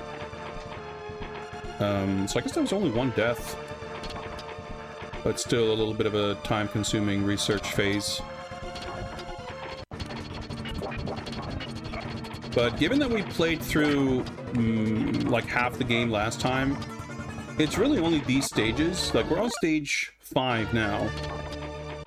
And 5 through 10, or 5 through 9 really, are the ones we didn't play last time. So there's only 4 or 5 levels that could still really have nasty surprises for us. Oh yeah, right, we have to... I think we might have a little boss fight here? Well, maybe not. But we gotta find the mirror, because this is the mirror stage. I assume that's still in this stage anyway. Yep. We get some fake... Well, it's not a fake mirror. I guess it's an actual mirror. Non-magic mirrors. Oh, that's right. They made this whole thing. I have to, like, climb around here. I can't go up. Of course, they gotta add 3 or 4 more screens with more dangers.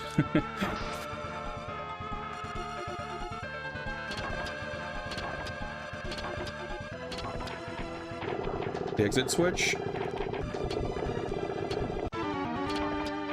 And now we have a mirror up here, because we couldn't... The bottom route won't let us back down. Oh. I'm actually forced to stop there for the dramatic musical sting. It's kind of cool, but... means that takes a bit longer. I think the exit is right. I'm going to be daring here, not take another 2 seconds to grab that potion. Because there shouldn't be any dangers other than death pits. I think the first time I leapt into that pit.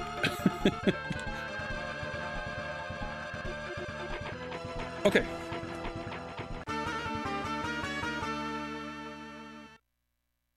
$538. Yeah, for having to take a bit of extra time to figure it out and everything, that's not too bad. Again.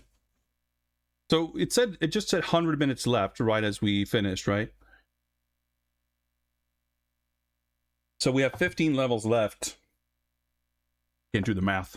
But we have more than 6 minutes per level at least. Looking pretty good, I would say, so far. Because at this rate, and I don't mean the exact times, like if we finish every level in 5:38, yeah, that'll be enough. But it's more about how much longer did this level take versus how long it should have taken if we had done it sort of properly. Not necessarily deathless, but like not having to stop to figure things out. You know, a 3-minute level might take 6 minutes if you have to fuck it up or stop to research, but an 8-minute level might take like 25 minutes if you do the same thing. So we cannot really afford the same rate of... Like, our rate of progress needs to improve, but I think it naturally... I'm pretty confident that it will, because we did play through... We won't be faced with the same degree of, like, uncertainty. But on the flip side, we might have more difficulty executing, because there are more difficult levels, more combat, and that kind of thing. And we still have a few more levels of uncertainty that I didn't play last time. Okay, according to notes, no potion on this level. I did not denote this as an original level, but I do not recognize this starting screen, so chances are it is. Because, okay, so this is Super Nintendo level 6. We just played original level 4. And this is not this game's version of level 5. So I'm almost sure that this is a completely unique level. Which means we should have practiced this last time. We didn't. We're going to have to do a little research.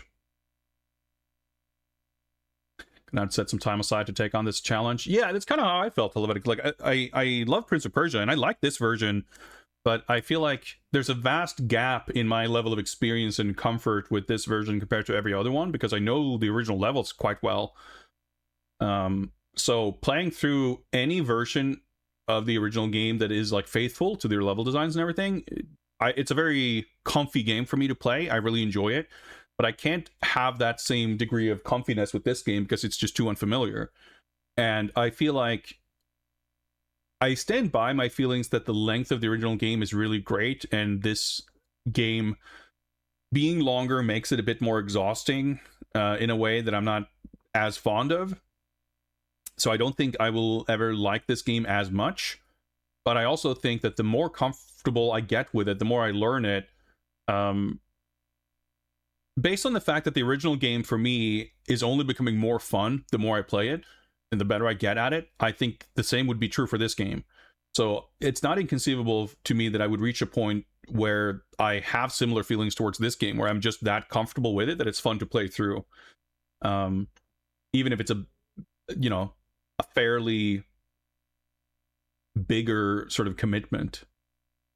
But I also feel like I couldn't properly... I owe it to myself, to have this experience, to have done this. And, I enjoy having this as an additional challenge. Having sort of mastered the original game, I'm ready and excited to take on this, And I mean, I think the original game, I loved and played that game for a very long time before I did the same thing there. Like, it didn't sort of, saving or passwords based on kind of which version you're playing. I certainly, to my recollection anyway, I would have completed the original game multiple times before I ever tried to do it like without passwords. But once I learned to do that, that's like, well, why would I bother with passwords? It's like a 40-minute game. It's fun to go through. I don't need passwords anymore. And I think this game, I wouldn't mind being in that same position with this game, because I think once I'm there, it will mean that I enjoy the game more than I do currently. Whether I choose to use passwords or not, just knowing that it's like on the table as a challenge, and especially the feeling of sort of pride and satisfaction of actually completing the challenge, it's another bonus too. Anyway, no potion note here. So just full on exploration and figuring shit out. I don't know why my instincts tell me to go left at the start of the level, but it did. I feel like this is a red herring, time waste part. Maybe not. I just had this weird recollection. I don't know what it's based on. Okay, so it's solid roof there. There's no loose tiles. Let me just drop down. Nope, no loose floor tiles. That's just a healing potion. It's not going to help us. Surely those are loose? Yeah. Just run. And that opens something. Draw your sword, please.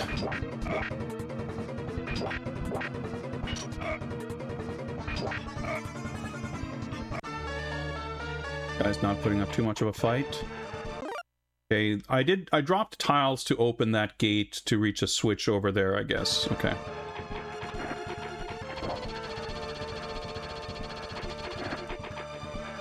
That opens something. Oh, I think... yeah, I just remembered. I need to drop down on that side to get through, which is a very satisfying type of drop to do.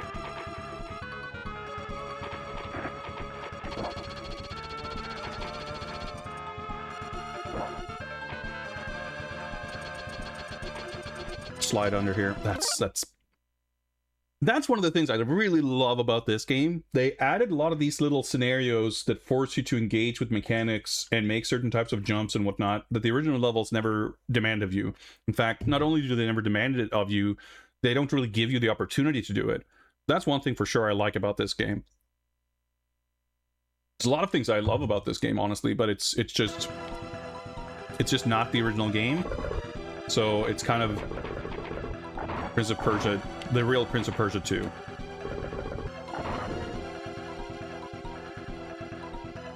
Alright, you don't want to make a running jump over that pit because you will land on those spikes. These spikes. I don't know what that gate opened, but all right, here's the Amazon. Makes sense that this is an original level, I guess, because they have this original boss fight. Kind of cool too that this, like, we haven't even fought the Minister yet.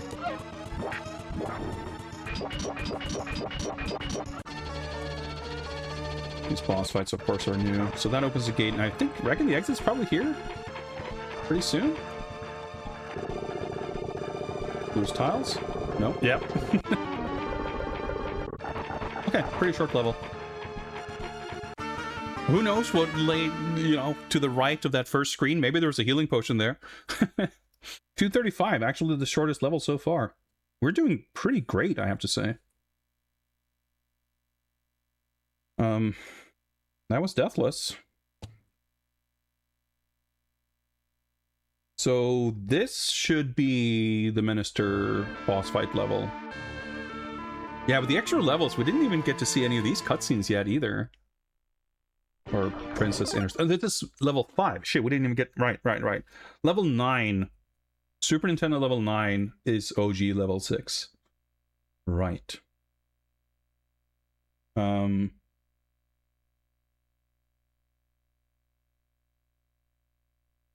Okay.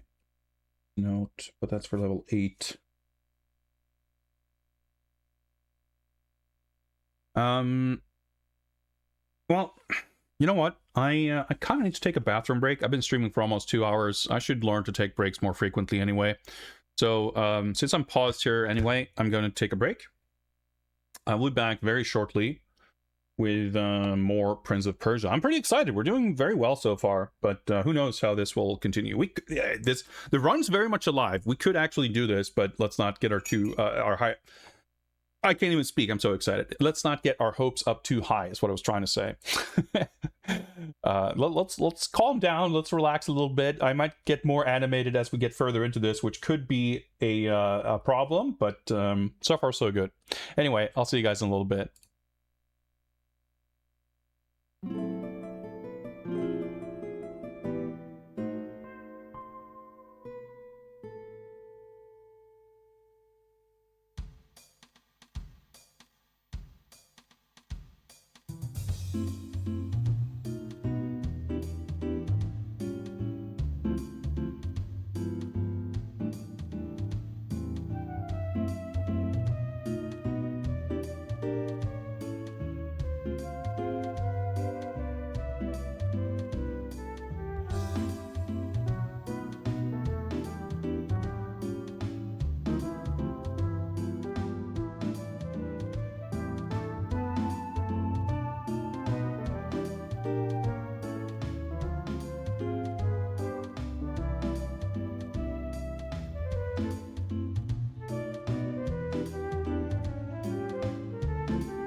Okay, I have returned. Let me hydrate real quick. No notes for this. Level 5 is familiar for the most part, but I'm sure there'll be slight differences to confuse and confound me. But even when that has been the case so far, it hasn't held us back more than a few minutes. So let's hope for the best.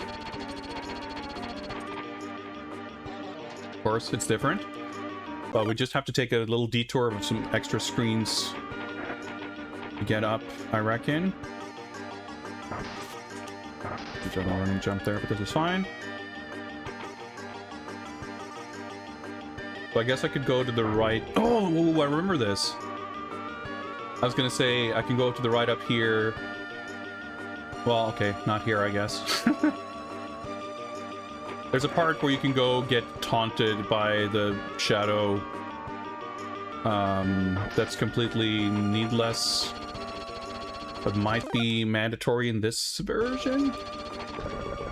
Obviously going to be a loose tile.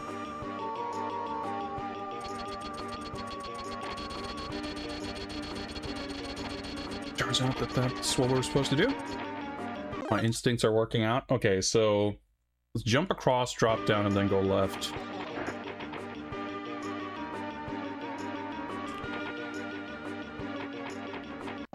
Find a guy here.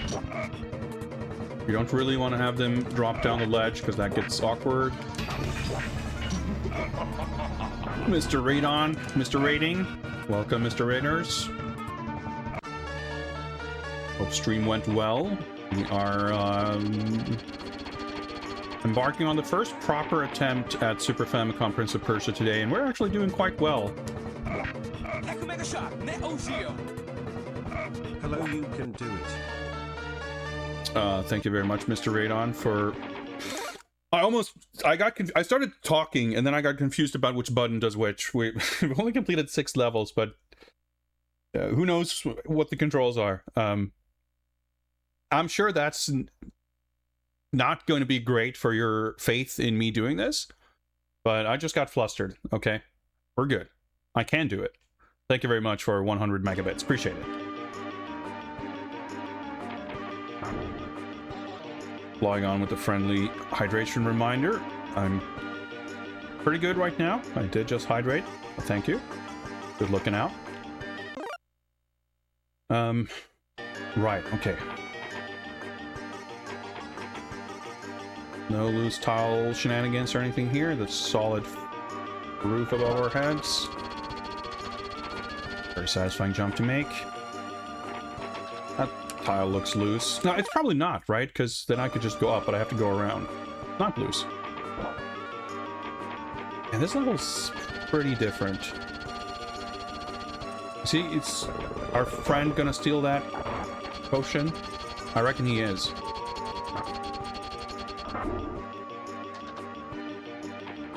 Yes, bigger. See, they put that little set piece in a screen you can't avoid. That's an improvement over the original game. I can't remember what the end of level 5 looks like. Nothing like this, I'm sure. So I can't really... I don't think... Oh, that's weird. That opens the gate and the exit.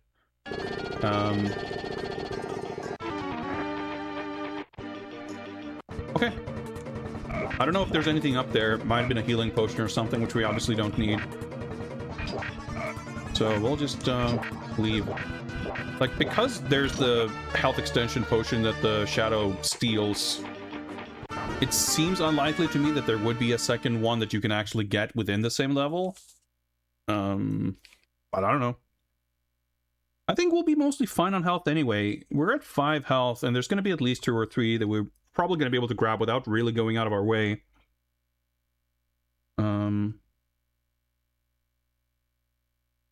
And we're actually doing pretty well on time. That was another deathless level. So there's 20 levels, and if my math is correct, that means we have 6 minutes per level. And the longest level we've done so far was 5:38. I would say our average time is somewhere between 3 and 4 minutes, if I had to guess. We had a couple of 3-minute levels, 2 levels that were in the 2-minute range, and 2 levels that were in the 5-minute range, so I guess that would check out. But again, levels will get longer, they will get more difficult, and mistakes will be more harshly punished. Now, this is an original level that we actually did.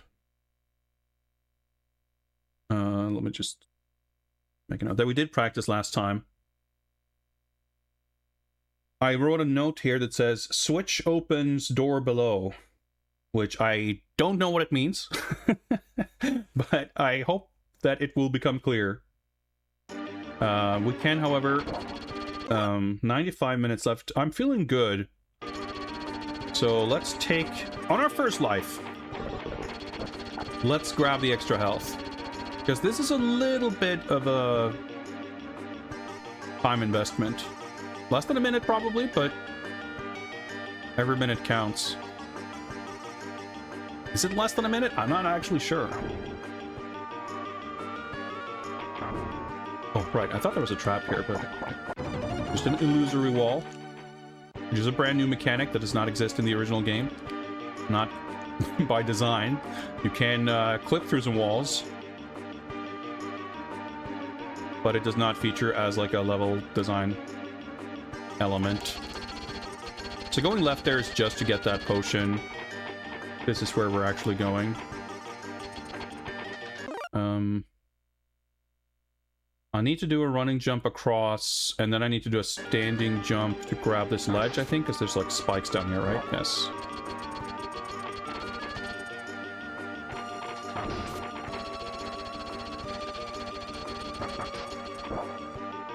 And if I stop to grab that health, I won't have time to go through the door, but I'm at full health, so this should be fine. And there's a lot of doors in this that have like really strict timers. And this will allow us to get to this upper part of the beginning here. Because those tiles are loose, so you can't actually climb up there, even though it looks like you might be able to, in which case, yeah, you'll just fall down that pit.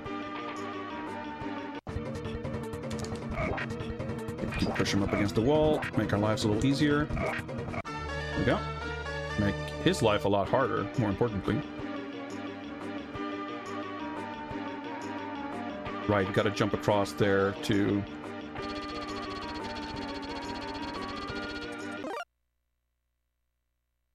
I'm sure there's gonna... Yeah, we need to drop a tile. Because the switch we just pressed, I think, opens the door to return. But there's gotta be a purpose for us to have to go here. And it's not for health extension, because we already got that.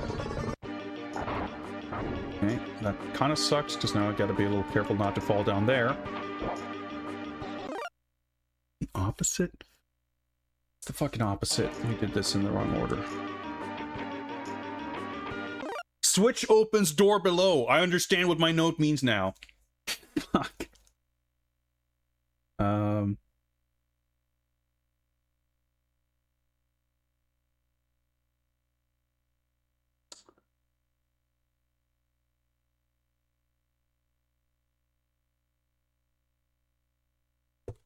That was my incredibly bad way of conveying that you're not supposed to go here. Because switch opens door below. And we have to go here. That's scary. Drop this loose tile.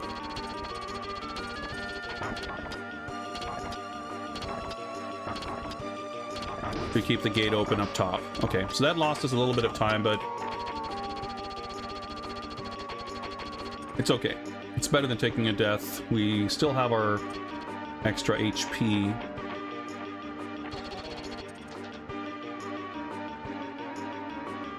And I was able to make a better note.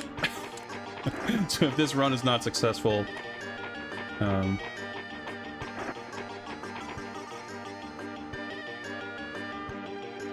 do this level faster next time. I have to assume that I'm going up here. That's just my instinct speaking. They can be wrong, of course. What have you got there? A box?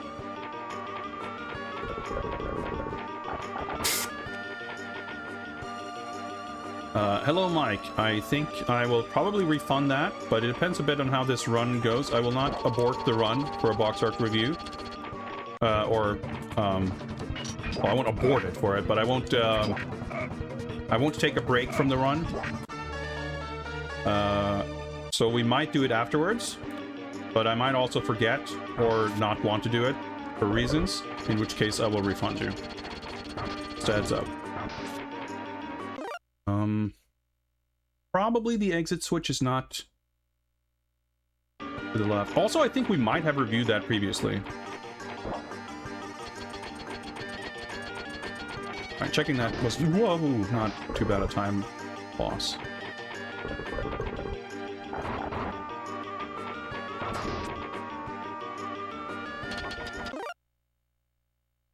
Fucking hell. Do I need to do this? I don't know if I need to do this. Okay, so this...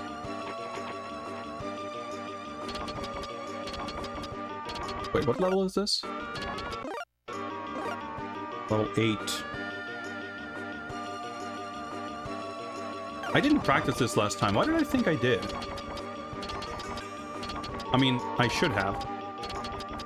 I think I did the start, and then I just... Fuck, did I need to drop this?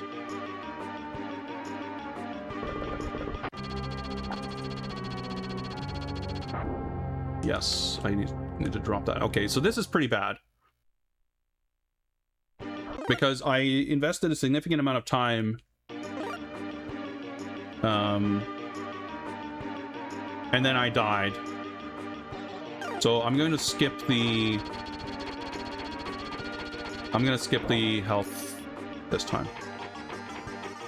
I didn't realize I actually had to do this. Because now all of a sudden I'm a little concerned about time. I reached the point where I'm more concerned about time than health. Which I figure, as I said before, that's just a natural progression. Because the combat's not that difficult in this version. And the time's pretty strict. Now, obviously, health is still useful. Like, combat isn't the only thing that can hurt you. But I think in this game in particular,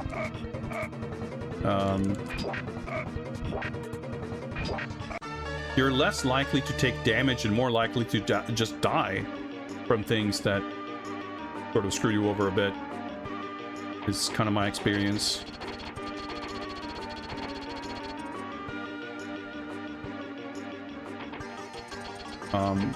And you kind of get more opportunities to get more health and everything as well, so...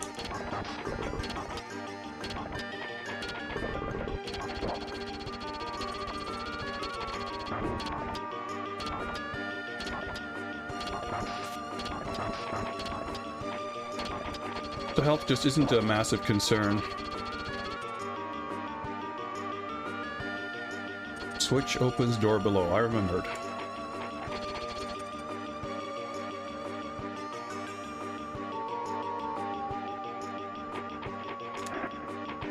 Fight this guy.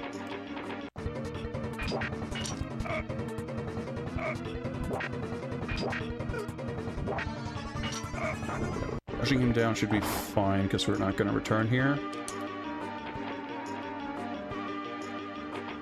Okay, so let's do this is what I fucked up last time. I did not go down here.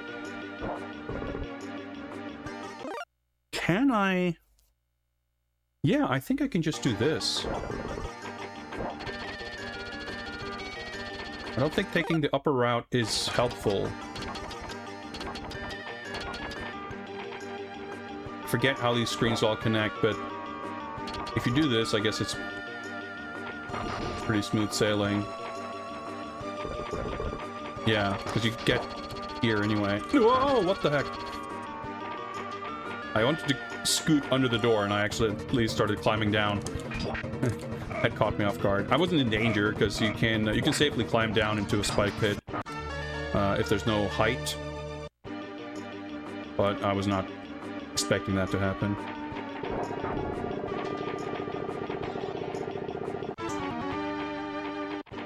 Alright, so that was a pretty we died pretty close to the end of the level, so this is going to be our longest level for sure.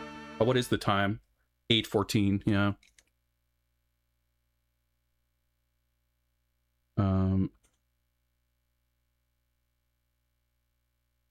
And that was one death.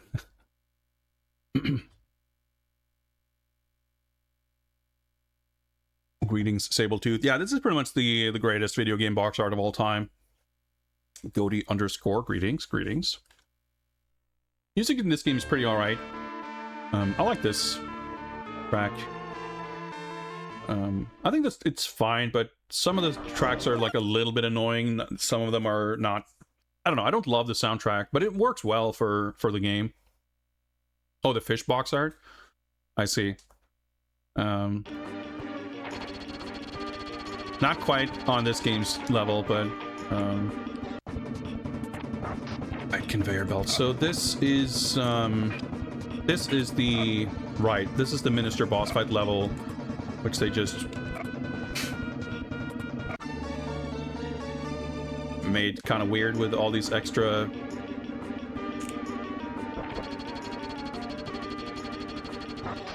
there's some traps at the beginning of that level in the original, but they kind of amped it up here.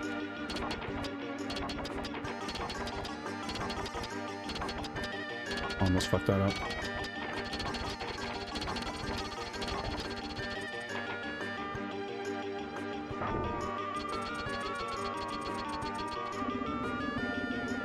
Conveyor belts, man.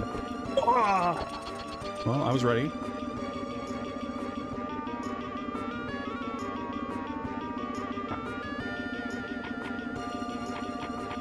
That's a fucking switch. I was like, do I need to get up there to make that jump?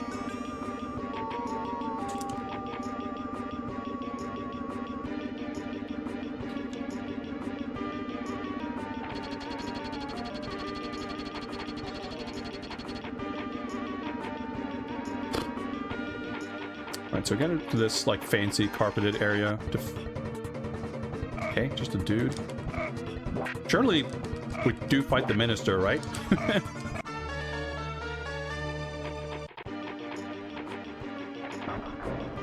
Oh, it's like we fight him on the bridge or some shit. Yeah, all these like unique set piece streets are such a great addition. There he is. I love this little boss jingle. Alright, I forgot I have to actually fight.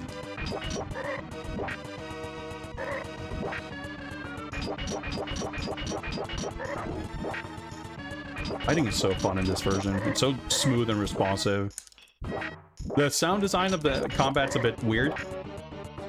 I don't know what that, like very, very strange sword slashing noise. I mean, it's not the sound of a slash, it's not the sound of anything connecting, it's just waving the sword.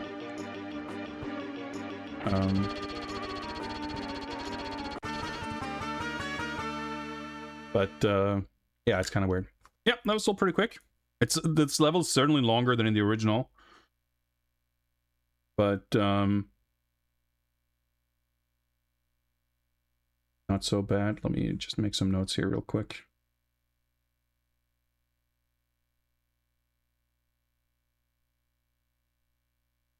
Uh, 226.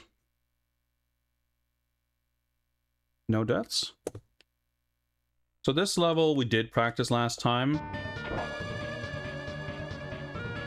But we didn't actually finish it because we got to the end and I made an important note. Actually, that wasn't even for this level, I don't think, yeah. But I was kind of able to determine that this level is quite straightforward. And I played through it without feeling the need to take notes, which is kind of my way of realizing that there wasn't anything worth noting in the first place, which means I felt like I could just sort of complete it, just going through it without thinking too much. So I should be able to do the same. So this is like a little bit of a trick, like, because if you go to the right there, there's like kind of nothing there. Is the same true here? I don't remember. I think we actually do... Whoa. I think this might be to get to the exit switch. I was wrong. Should have known, because we did get through the last part last time and I did not go that route. But we lost like 5 seconds there, so it's no big deal.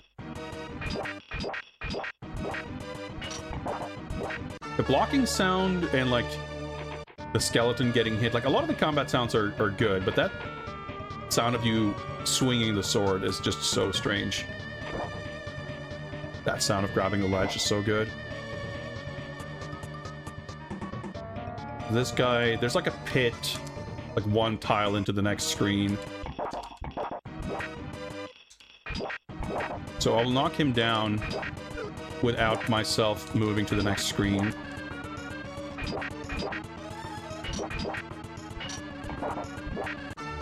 Yeah. Okay, it was pretty far away, but close enough that you don't want to just run into the screen mindlessly. I mean, even mindfully, I would be hesitant to do that. Like, very edge here. I should grab that ledge. Yep. Right, so this is where we go, right? So the exit is up top. Fuck, okay. Right, I fucking forgot. It's a little inconsistent because some skeletons are invincible and some are just like dry bones. They just well, yeah, so we get like floor tiles here, so we're like transitioning into the back into civilization. Yeah, so some dudes you just knock them down and move past them, and other ones you have to knock into a pit or get rid of. Like this guy, I think, is gonna get stunned. Oh, stunned. There a hole here? There sure is. But he's not gonna chase me into this screen, so we're fine. Yeah, so health looking a little bit dicey there. Having an extra one would have helped, but 311? Not bad.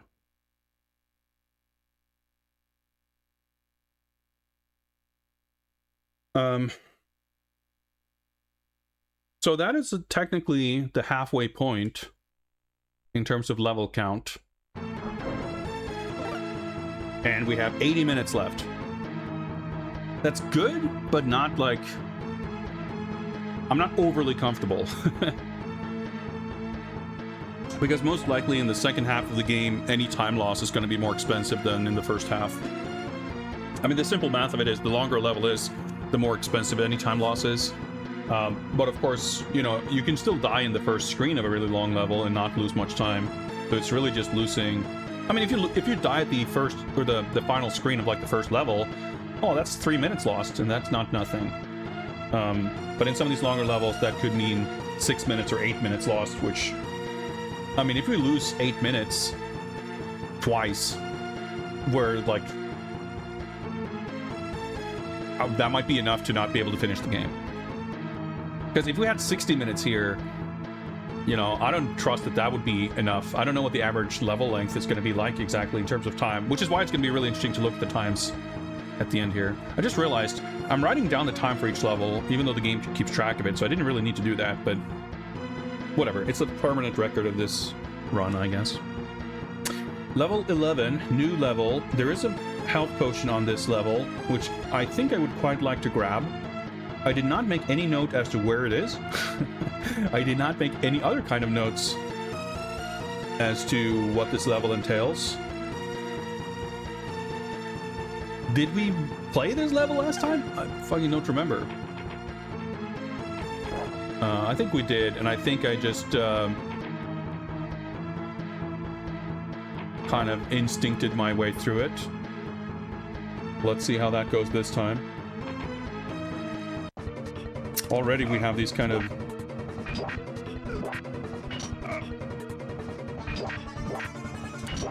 more sprawly branching paths. Hello, Smuggy Bear, greetings. It's often a good idea to take like an upper route before a lower route, just on account of you can always go down. Well, I mean, not always. The level might be specifically designed for you not to do so, but you know, gravity will always pull you in one direction. I'm doing very poorly on health now, so in the interest of speed, I've kind of rushed past a lot of potions, but let's not get ourselves killed. Prince of Persia is treating me very well, both on account of it being... can't go up here.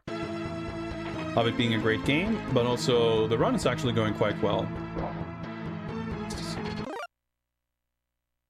I think I aborted this upper path, because I know we need to go here eventually. Fuck it. Alright, we'll just... We're... Okay. We're going here now.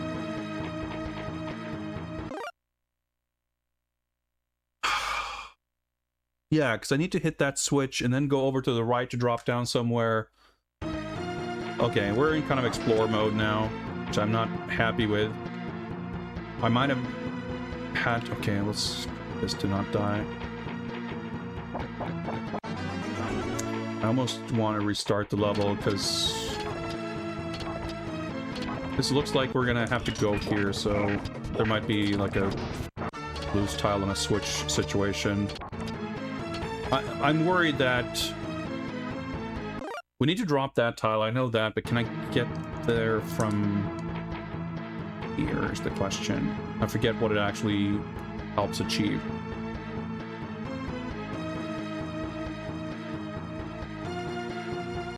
Let's see if this takes us where we need to go. This could still be salvageable. There is a health potion on this level that might have been on the top right.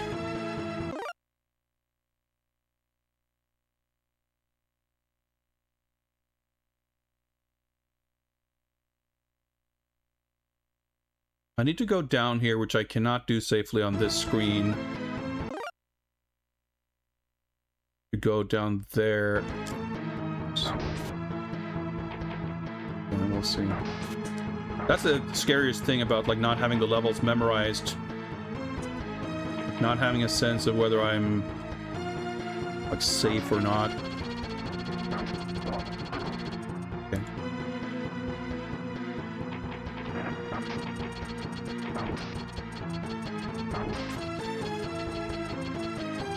Still maybe run into these spikes. I'm not sure how the spikes are handled, being like permanently extended like that. Okay, I might take damage here. Yep. That opens a gate somewhere. Up top somewhere? I don't know. Down here maybe? I don't know. I remember these like fragments. Okay, no. I think this is the correct path. Because this leads to the exit, I'm pretty sure.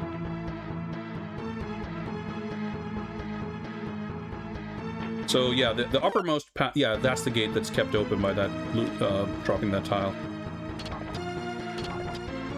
I don't feel great about potentially having to do more combat here, but we're just gonna have to lock in if that's the case. Oh, there's the health extension.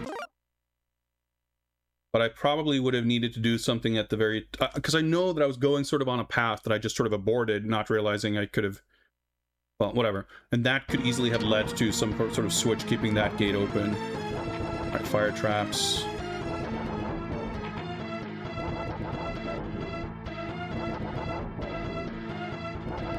These are essentially the same as the jaw traps. Because the animation is different,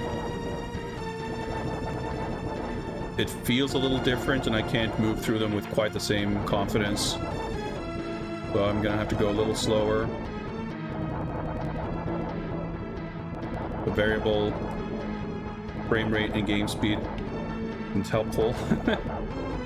Okay, thank fuck. That was very dicey.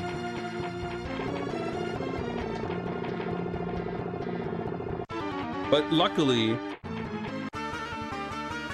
we somehow got through that deathless, and even though we missed out on the health, we could have very, very easily taken more time. Like, I think if I had known the level, I could probably have completed it in a similar amount of time like I was well, I didn't really stop to hesitate too much. I was pretty much, I kept moving. So I probably didn't lose as much time from uncertainty as I thought I did. And it might be offset by the extra screen I might have to travel to open that health extension. What I was going to get to is that like I could have maybe completed this at a similar time with the potion. But I guess that's neither here nor there. Now, we will get the health potion on this upcoming stage, level 12, OG7. It's not like the original level 7 very much, but it has bits and pieces, and especially the gravity potion set piece at the very end. And that part's a little bit different, and it does have a health extension that's not there. Well, there is one in level 7, but it is in a totally different spot in the original. But this one is probably the least out of the way out of all of them. There's just a little bit of a trick that you have to know to get it, and because I know the trick, we should be able to get it. Yeah, there's the gravity potion, and the floor tiles are loose on that screen, and then you drop down. But I think this level we definitely did practice last time, and we didn't actually finish it because there's a weird gauntlet at the end after the gravity potion set piece, unlike the original, that involves like a shit ton of those fire traps. And, or maybe it's, yeah, whatever, it's a bunch of traps. And I did an experiment to see if I could just run through that screen running at full speed, but that did not work. So I haven't scienced like a fast way of doing it, which means we're gonna have to do it slowly. Well, I haven't scienced a fast way of doing it safely anyway. Well, technically, I guess I didn't science a way to do it unsafely either. I scienced out a way to guarantee dying. But that's obviously not going to be very helpful. I am going to grab this because it's a few extra seconds and we don't have a massive health bar here, so remember, right, so here, do that, and it is in my instinct to drop down to the lower level. I don't know exactly, it doesn't necessarily benefit us, but it's the route I am more familiar with, so let's do it.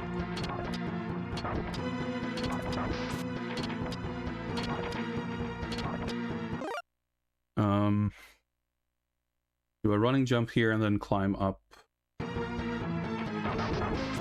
Hopefully that's enough, even though it's not quite 3 tiles away.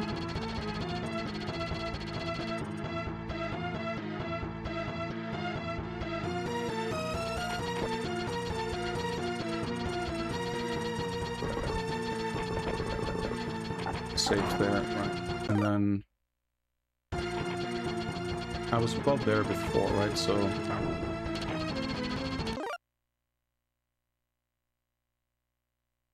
feels like weirdly unfamiliar. Right, so there's 2 hidden switches right before the trap.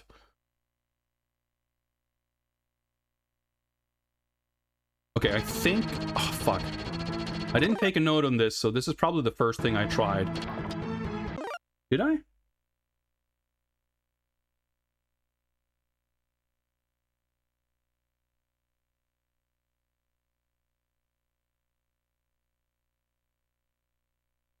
I'm having a note here that I think it's for level 13. Lower path. Something open exit first? What did I write? Oh no. Anyway, it doesn't apply to this level, but I think I can run through. Yeah. And I remember being fucking confused about this, and I was like, hey, now I'm just back to where I was, but did I open something? Yeah, because I dropped tiles somewhere. Which means I think I can drop down. Yeah, okay. It's funny just going through the exact same, like, what the fuck happened here? So I did a standing jump here and it killed me. But can I do a running jump on this screen, or do I go up and then do a running jump? Fuck. I feel if I go up and do a running jump, that's like the safer thing to do, which might get me killed. Oh, okay. So going down... Oh, fuck, I hate... Okay. I think we can take the lower path. Because, sorry, I keep like interrupting my train of thought because I was just about to go into this long diatribe about my thought process, and it basically boils down to, I know I've been here before, I know I reached a conclusion, and now I'm instinctively feeling like either I was completely correct or I need to repeat it, or I need to do the opposite, but I can't remember what conclusion I arrived at, and I also don't remember if I should do the exact same thing or the opposite. So all I can do is like, well, I think this is probably... Like, do I go the upper route or the lower route? Well, I think I thought that I should do the lower route first. And I think I was correct, and, like, that's what I should do. Because I can do this jump without breaking those tiles, so I'm not doing any permanent damage here. And I think, basically, the roads converge, and I think it makes no difference. I think. So we're heading towards the end of the level. It's just funny the way like memory works and like what parts you try to memorize or not. I was standing too close to the wall to crouch there, so I couldn't dodge that damage. Yeah, because if I took the upper path, I would sort of get through that gate eventually. But it doesn't really matter. All right, just run here. Whatever I did, I kept that gate open.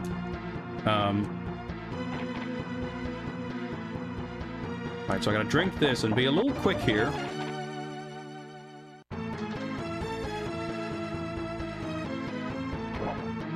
Up. Okay.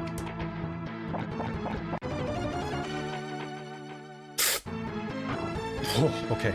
That was fucking scary. I don't know where... Okay, so you cannot run through this full speed from just entering the screen. Which means we gotta do this the slow way.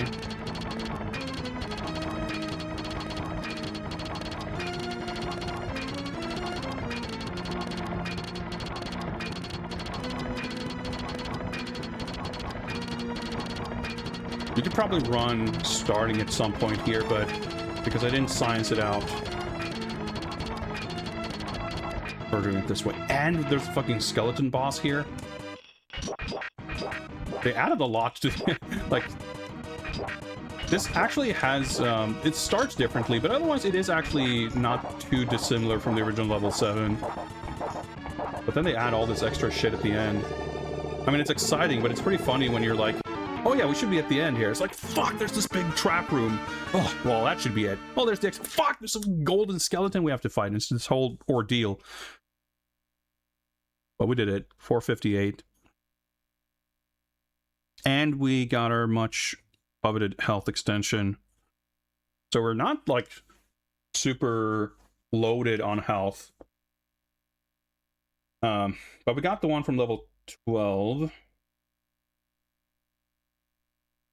Notes are so bad, and I wrote things on the wrong row, so I'm confused. So according to my notes, there is a potion on level 13, but now I don't know if that's true or not, because I might have accidentally just noted down the one from level 12, which I also did not write down.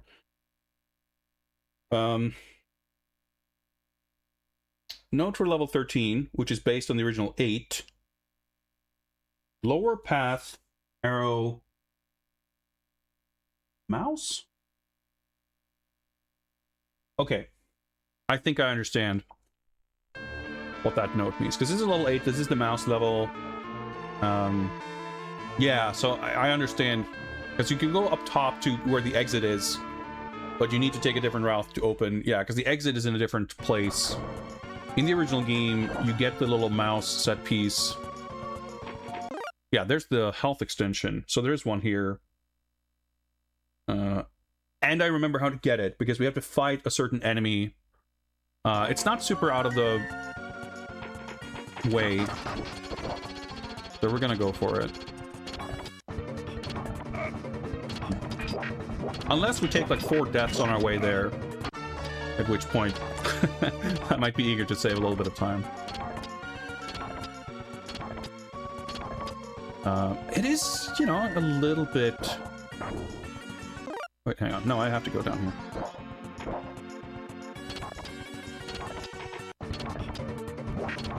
I think last time I did sort of feel like it is... Because you have to fight an enemy and then do a little climbing. That extra health extension is not without a little bit of time cost. But I can judge it better once we're closer to it.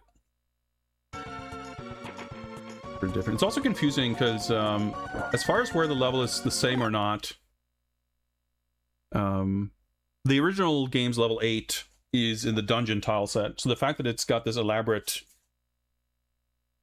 you know, palace, carpet, chessboard tile set makes it, like, even the screens that are the same, like, mentally don't feel the same because they look so different. So I think this is where we go up. Well, not quite. There's a switch here, so I guess it's a good thing I got here.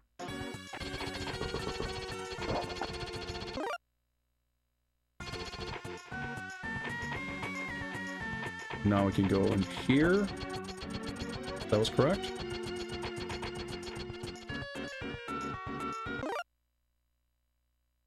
Yeah.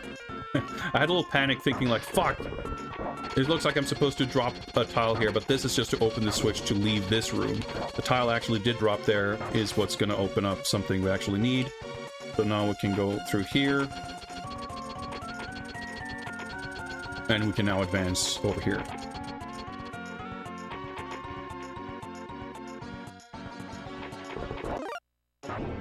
Right, we have to go down here to fight an extra guy to open the switch to open the door to the health extension. We have... We're gonna go for it. This is an expensive one to get, honestly. Oh, right. We can't go down there, but we have to go up here. I mean... Also a little bit of extra time, but not... I'd have to go here anyway, I think. Not down here exactly, but... So this switch I'm standing on is what's opening up the path. Right, because I'm going up here is towards the exit, I believe. And going up here is what will get me to that guy behind the gate. What? No, I think I still have to go here. So I need to... I get one shot at this. Now that the door's open, I need to parry and riposte. To not have him push me over that edge. Now I have to fight the second guy.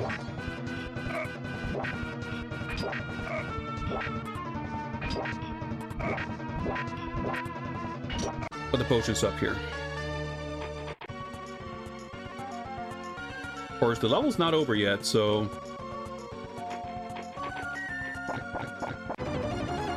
Like a big time-consuming potion in the middle of a long level is a little scary.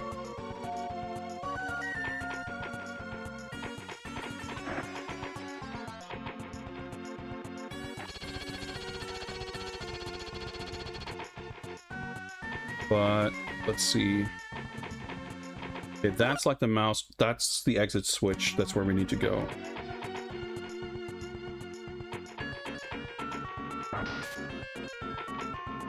Running jump here, I reckon. Oh, well, not on this screen, but I could have gone through here, but I don't have the confidence to remember where these traps are, so... Did I run past those? Maybe, but... Let's take one extra second to not die. Right, so if I go up here, that'll take me to the exit. But I need to do this first. Hello, Ryquit. Greetings.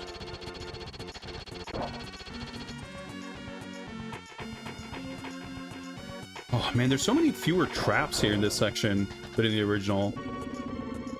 There's this fucking ordeal, though.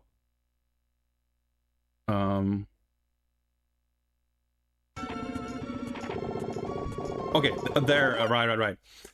I was confused because when I saw the conveyor belt, I was like, wait, but isn't the conveyor belt the thing at the exit? Why am I seeing this now? It's like, right, because if you go there, then you'll reach the exit, it's locked. It's like, well, I need to do this first. Because obviously I'm not going up there.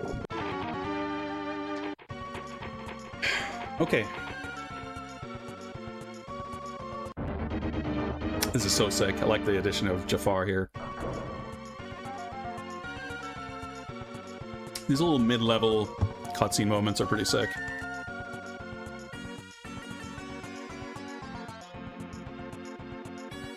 So in the original game, when you're done in this screen, you drop down and you go to the left and there's the exit. But obviously not the case here. Whoa, what the heck?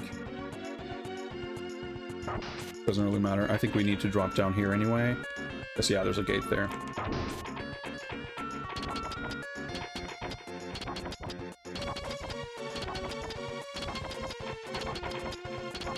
So now we can go up here. And again, you saw that conveyor belt. That's always a little dicey.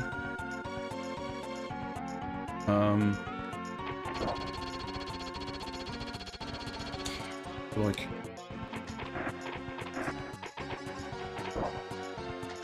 Here's the running jumps.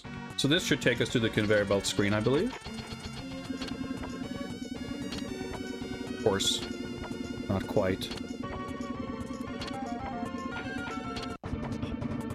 Oh boy, trapped conveyor belts and fighting all in the same screen. A little bit of a struggle. The poor Super Nintendo CPU. Okay, don't get too cocky. There we go. Finish the animation. There we go. Standing jump, don't get fancy.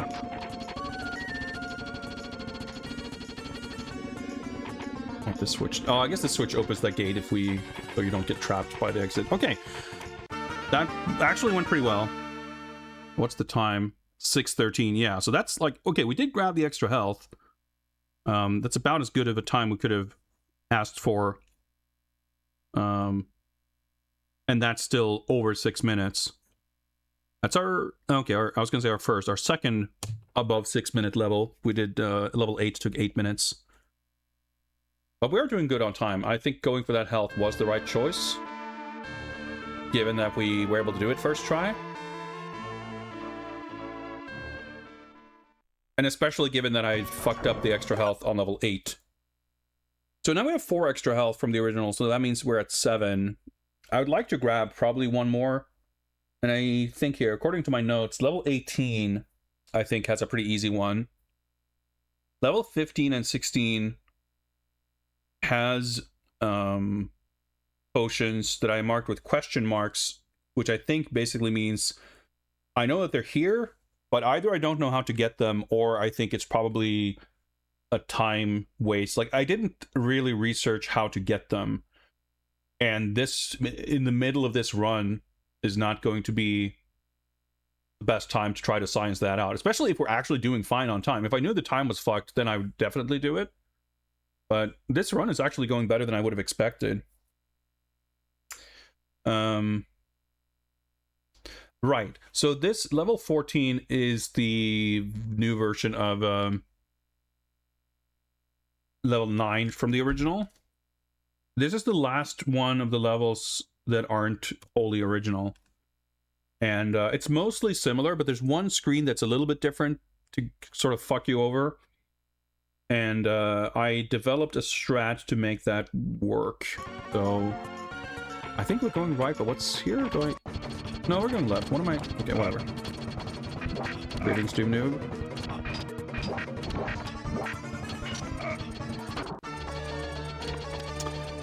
The variable game speed isn't too much of a problem in combat, frankly, because you still mostly do combat on reaction, and the game's slowing down. Like, the way the inputs and everything work is you sort of line up inputs, and the game speed changing doesn't really change that too much, but it does make it a little more awkward navigating through traps and what have you. Yeah, I thought I'd be running across some loose tiles there, but the beginning I think was a little bit different there. I'll keep this guy on screen because it's just so awkward to fight across screen transitions.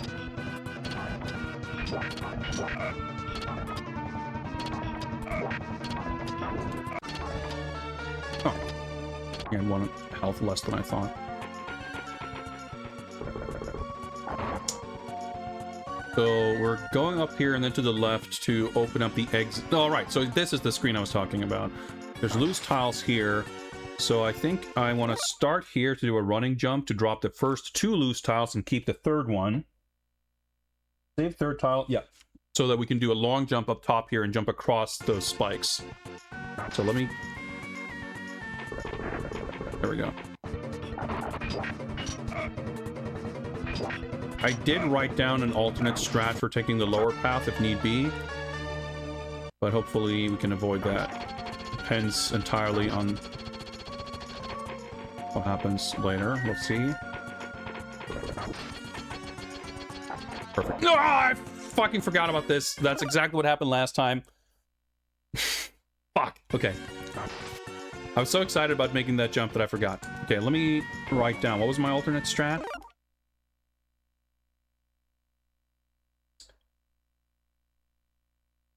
Jump from switch. Instant run. Is that for a different thing? It must be, right?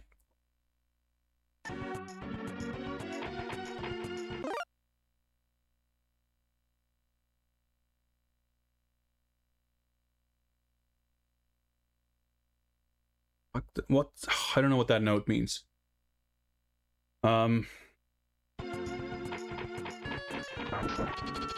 Oh no, so those traps don't activate. Okay.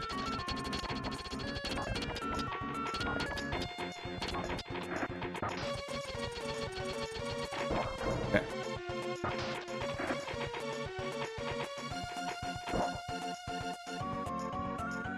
I kind of understood my notes somehow. Well, I didn't really understand them, but I made an educated guess. Yeah, just start running from here.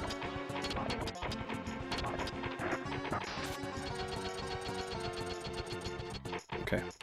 That was a little bit of a time waste, but hopefully we'll be okay. Greetings, Marty.zone. So here's the other part here. We need to drop this and...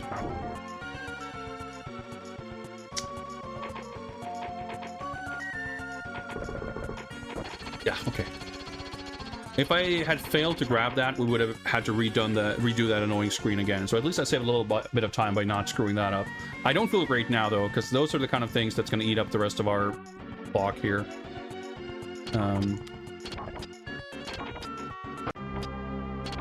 I cannot believe I just did that. I just completely turned my brain off. Because I started getting flustered over messing up. That's exactly what happens once we get to these later levels. Thought he was in the trap. Or that's gonna be in the trap.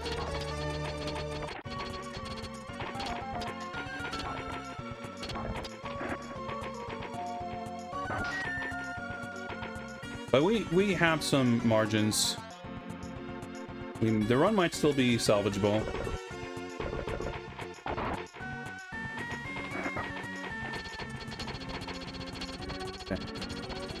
I'm starting to, like, my brain's starting to malfunction.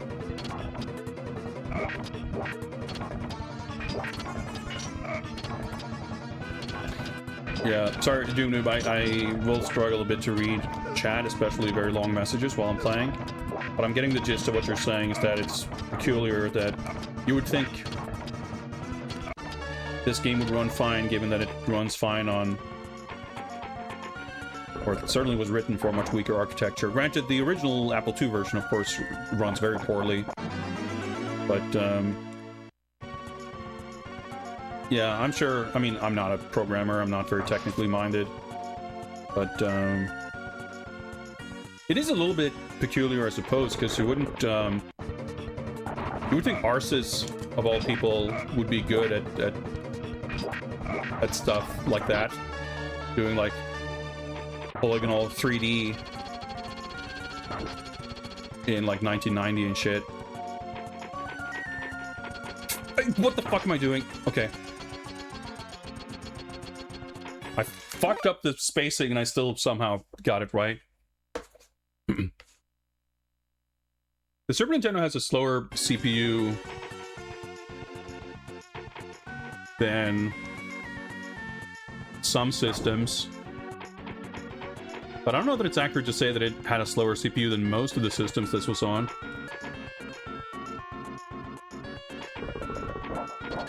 Okay. Seems pretty reliable at least. But it's also like, I don't know. I mean, obviously, there's going to be a lot of sort of apples and oranges and whatnot, but like most Super Nintendo games don't slow to a crawl whenever you have one enemy and one conveyor belt on screen. Like, there's... irrespective of how other platforms runs equivalent versions of this game, some of the performance issues feel a little peculiar. It's not too much to the game's detriment, of course, but it's noteworthy. I mean, I guess you could say especially in the context of it being developed by Arsys, who you would think are mostly, you know, kind of know what they're doing. But I'm sure there are reasons. And yeah, I know this does not use fast ROM because there is, I know there's like ROM hacks.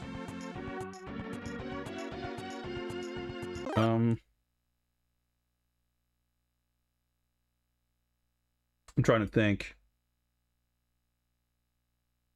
This is the upside down potion.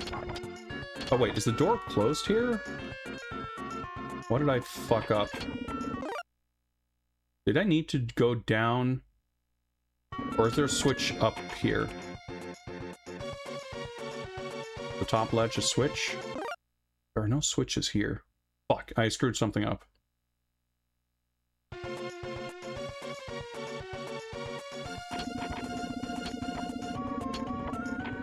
Can I safely drop down? Well... Fuck, okay.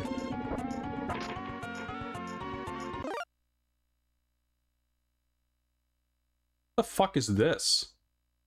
I'm stuck here. Unless this is a fucking reverse gravity potion.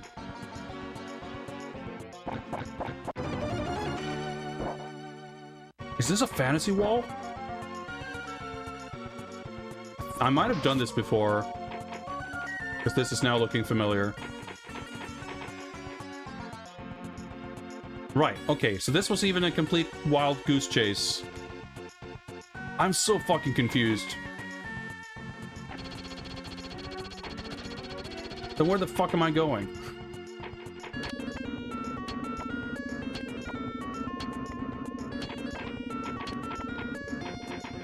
I'm going to the right here, I guess. Didn't I come from here? No, I have to drop down here. Right. Yeah, okay, so now I remember this, looking at this screen and going, right, the conveyor belt is just for some bullshit that I don't need. Of course I did. Yeah, so this... Right. So this is the first upside down potion. If you fuck up, you have to, like, double back to that whole other thing to get the second one to reverse the effect. All right, we kind of highly accidentally navigated through that pretty correctly. I should have practiced this level more. What's up, G-Saurus? It's a very fun challenge. I would not recommend this game to anyone who's not familiar with Prince of Persia. I think you should cut your teeth on the original game. But if you have mastered that game, this one is a lot of fun as an extra challenge. Because it's a fair bit more difficult. So we need to do this, jump through here.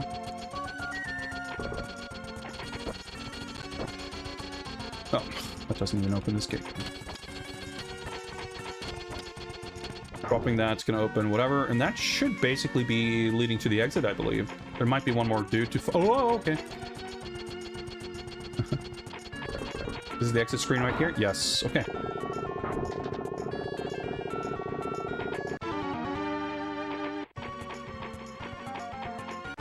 Okay.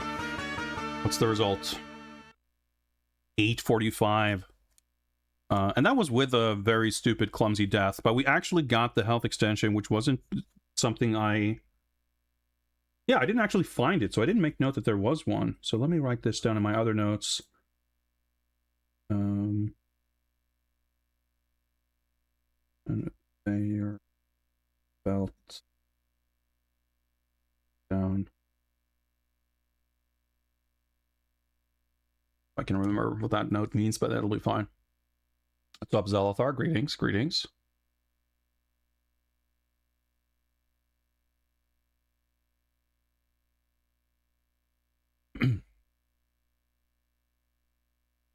Yeah, like I'm not super knowledgeable about all the quirks of the Super Famicom hardware, but I'm vaguely familiar with some concepts. I mean, it is very similar to the original Famicom in the sense that it's designed for the cartridges to provide like extension chips, like the mappers on the NES, and the Super Nintendo didn't use it as extensively, but there is a lot of different sort of chipsets or whatever. You know, people know about the Super Effects, but there's like 3, I think, or 4 maybe different iterations of the Super Effects, and then there's a bunch of other things, and a lot of them were used in like 1 or 2 games. I guess slow ROM and fast ROM is maybe not quite the same thing as that. I don't know, but like there's been it's an interesting kind of category of ROM hack that people have been doing for Super Nintendo and Mega Drive games, where it's like hacking games to take advantage of hardware that isn't in the actual cartridge, but if you play it on emulator or a flash card, you can simulate those hardware features and the game will make use of them, whether it's like, you know, battery backup or EEPROM, whatever, like saving, or fast ROM or SA1 or CD audio or that kind of thing, which is it's an interesting novel thing because it's a cool way to potentially enhance or at least sort of provide an alternate experience with old games that still is the original game for the most part. I mean, some hacks kind of go above and beyond and change things to make it different as well. That kind of turns into something else, but it's you know, it's kind of cool in its own right. 8:45, and we took 1 death.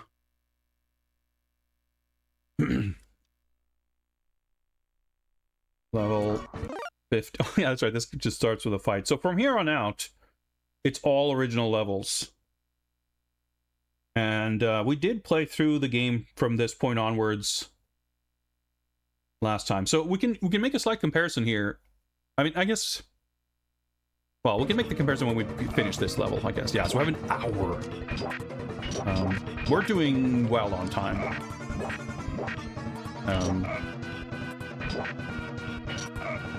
If I didn't have the practice and maybe some notes, level 19 is pretty complicated, but I have more complicated notes for good or bad. Level 19, or sorry, level 20 can be a real time sink. But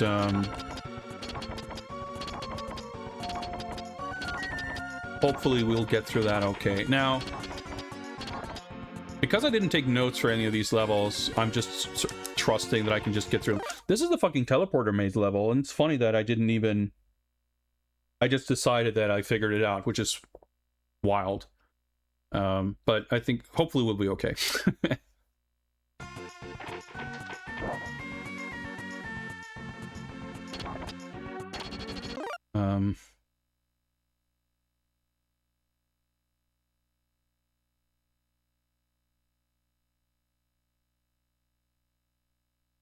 Is this where I need to go? Do I not go up? Oh yeah, I can't go up here. I'm an idiot. Okay. I wanted to see if I could do that by just running, which I could not. Oh, that's a death. This may be where the run falls apart. We'll see. We'll see. We have some margin for error.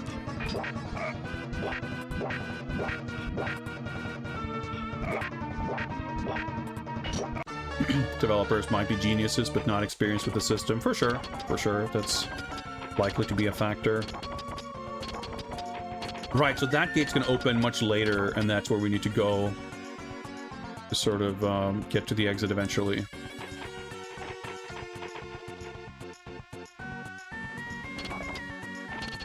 Yeah, so I'm just gonna do this. Right, so you gotta jump.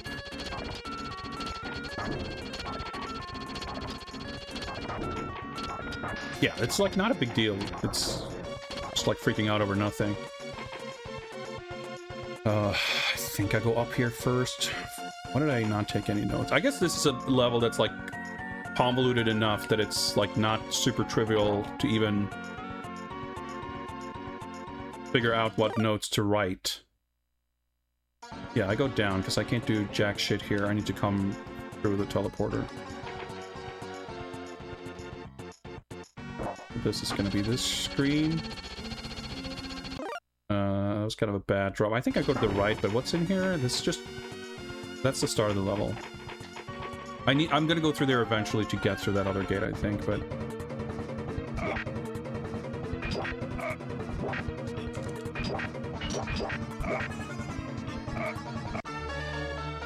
Alright, first teleporter.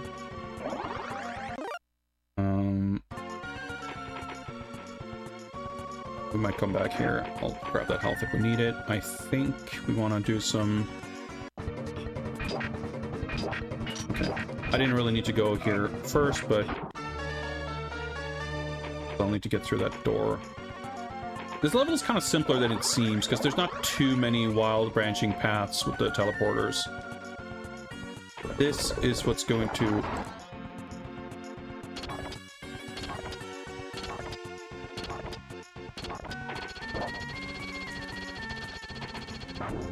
Let me... Whoa! Okay.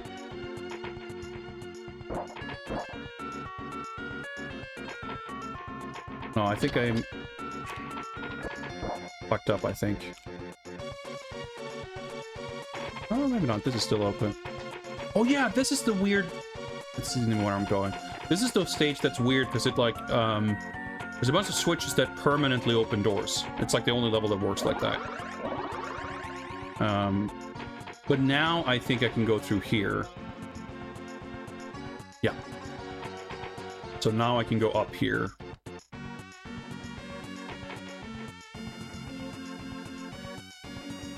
And now I can do a blind jump here to press a switch. And that opens another door. And I believe the teleporter on my right here, well, on the right, they're both on my left, but I believe the right teleporter takes me to the bottom of a pit where I can fight a guy. But I don't want to do that, so let's go here. So one of the switches I pressed opened that gate. And I think this gate opens the door, or through this teleporter is a switch that'll open the gate to the left in the beginning. So we're kind of done with teleporters now. I just gotta find my way back to there, which I'm always confused by. And when I get to where how I get to there, I'm always confused by how the screens line up. So yeah, I can go here. And I actually think I know where this is going to put me, but let's see if I'm right. Yeah, okay, I was actually right. So this door is now open. Technically not quite done with teleporters, I guess, but we're sort of through the maze part, I believe. The walls are solid. Checking. Oh yeah, there's a health extension that I don't know where to get on this stage.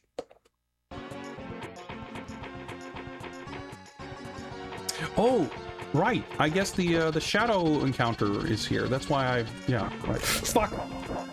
Okay. I had my wits about me. That could have been bad. Yeah, because that's where you find... Yeah, right. We have to go... Get this little cutscene. I just damn near had a heart attack there. I freaked out a little bit, but we managed to save it. So I think the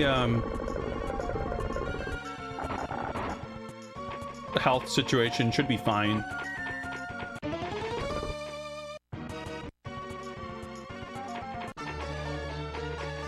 up eyeballs. So now we can run across here. That's the end of the level. 614, not bad.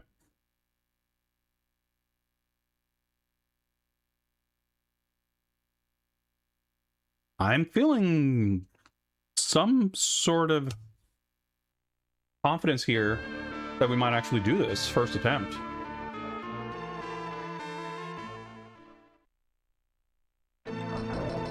So level 16, 51 minutes left. The first attempt I did, I had 10 seconds left when I got here.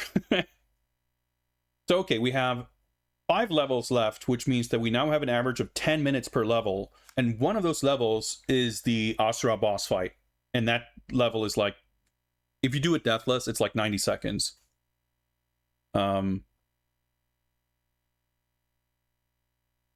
I have had help with notes and practice and all that, of course, but yeah, we're doing better than I expected. In order to maintain calm and sanity and patience to the best possible degree, I'm going to take another short break here. Maybe the future next goal after this is to do it break less or pause less. I don't know. But we're taking it sort of slow and steady. But I'm going to take another short break, stretch, go to the bathroom and whatever. I was going to say maybe get another coffee, but I might have had enough coffee. Maybe a cup of tea. I'm not sure. I'll figure it out, but I'll be back in a couple of minutes. See you guys shortly.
All right, I am back.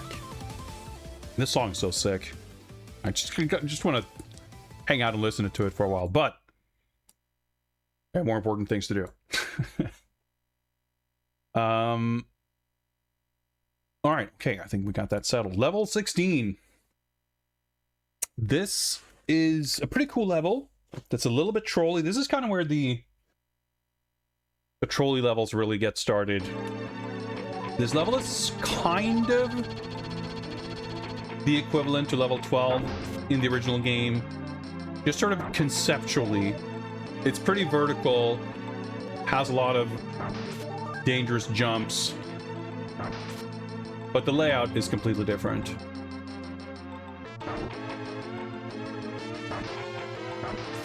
So I have to go up here. Those tiles are loose, so I can't use them to climb up here. Go from here. I kind of recall vaguely that I want to kind of go on this sort of top right, sort of outer path, and I can sort of involve myself by going into the left here in order to go after the health extension. But at the same time, I kind of remember not having to fight this guy. Yep, I remember this. But we don't kind of want to go fully that far out of the top right, I guess. Again, I'm just kind of relying on my instincts and vague recollections. Yeah, because if you go up immediately from the first screen, you can kind of see where that health extension is, and it is kind of here to my left or something, I think. But we're going to ignore that because we have... I mean, we actually are pretty good on time, but we have more than enough health to clear the game as well. So... it's not really a worry. Yeah, right. We can do... oh, this is pretty sick. Like, there's some cool jumps to get through here and go to the left, and that's where you get the health extension. But we're going to ignore that. Right, so we're above where that other guard was here. If I drop down here, I'd fight him, but we don't need to do that because we're supposed to go up.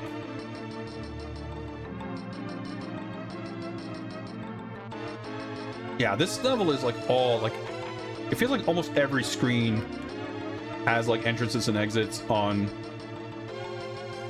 3, if not 4 sides. Which is not really how most of the original game is. Yep, that would happen. Oh, these jumps are so scary and so fucking sick.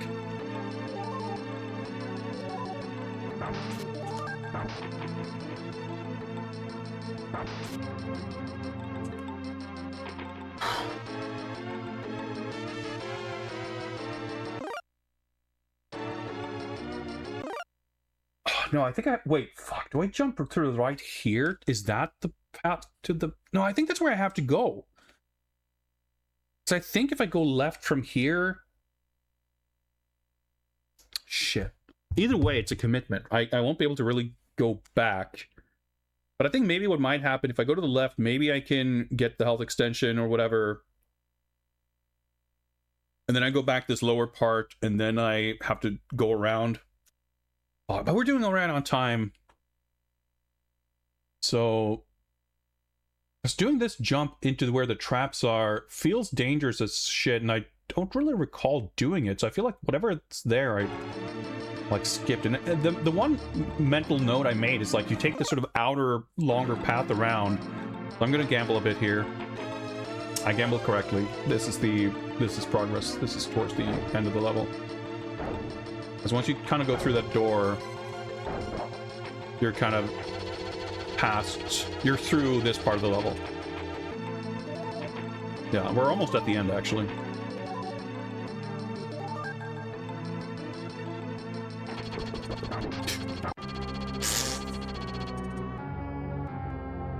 I tried turning around, but I got, like, bumped into the... that was really weird, actually. There's a checkpoint right here. Holy fuck. How lucky can you get?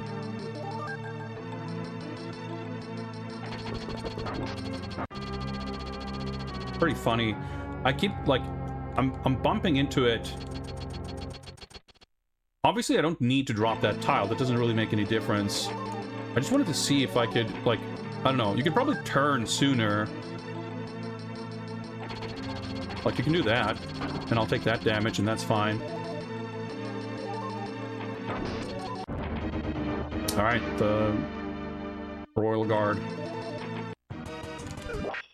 This character was added to the PC98 version as a replacement for the Jafar boss fight, because they added a proper Jafar final boss fight at the end.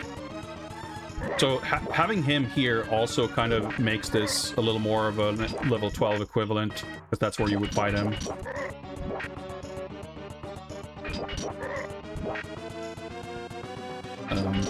Right, so that was pretty chill, actually. I was terrified when I took that death. Phenomenon, greetings, welcome raiders. You're arriving at a pretty exciting point here.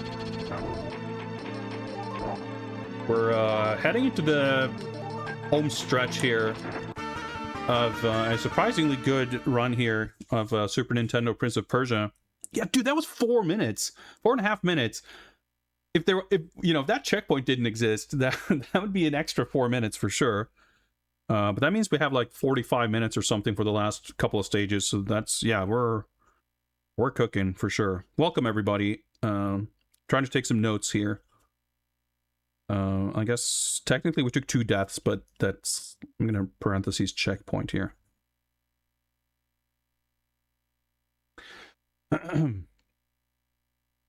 Yeah, so we're heading into a little boss fight here. But yeah, welcome folks. I'm Jiggy. Might not have been here before. I'm from Sweden. I collect old games, mostly weird old Japanese games. I also love Prince of Persia. I recently conducted a little activity called the Prince of Persia Port Exploration, in which I played 24 different versions of the original Prince of Persia, which is essentially my favorite game of all time. And I only did like a single run through each of them. And this game, the Super Nintendo one, is very different. All the levels are totally different. It's like twice as long. It's much harder. And I've finished this game multiple times, but I've never actually gone through it properly, learning all the levels and just doing it in one run without using passwords. So that's what we're doing. And we just now are entering level 17 of 20. And we have 46 minutes left. So this game, unlike the original, gives you 2 hours. The original game, of course, has the 1 hour time limit. But they extended the time limit on account of the game being much longer. And like every level being more difficult. But that means we have 45 minutes to do like 4 levels. And this isn't even really a level. If you're familiar with Prince of Persia but haven't seen this version of the game before, you might not expect what you're about to witness.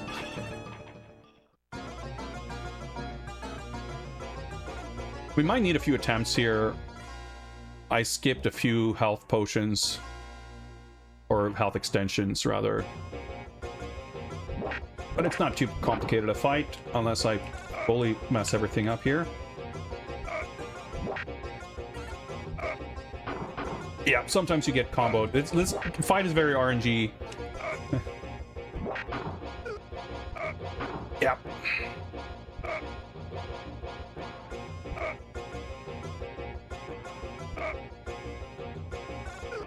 Oh my god, I'm getting cornered. Yeah. Okay. That didn't go great.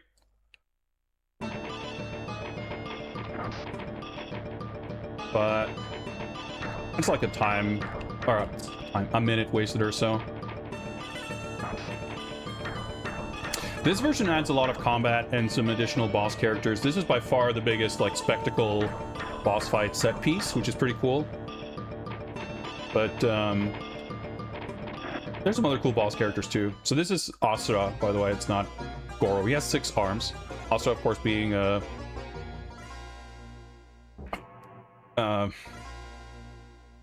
Buddhist deity of sorts, I guess. I'm not super knowledgeable, but it's a character that appears in a lot of Japanese games in different forms.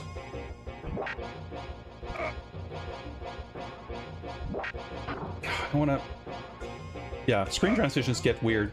Although it might actually be to my benefit in this particular fight. Oh my god. Okay. Comboed ideally.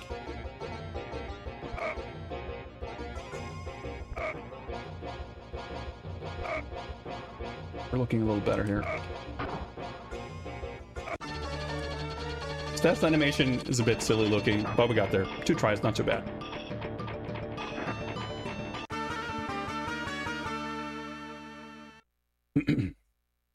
Yeah, so still 236. That's, yeah, we would have been about 1 minute 30 maybe if we did it first try, but that still leaves us a lot of time for the last few levels. Choaniki vibes, yeah, I can see that. If only there was a double damage sword, yeah, like weird sword upgrades like in Prince of Persia 2. That game's weird. Yeah, I mean, Prince of Persia is a game that I think is very unfairly maligned in a lot of ways. A lot of people think it's very difficult. A lot of people think it's unfair. And it, to me, one of the hallmarks of Prince of Persia is that it's incredibly fair.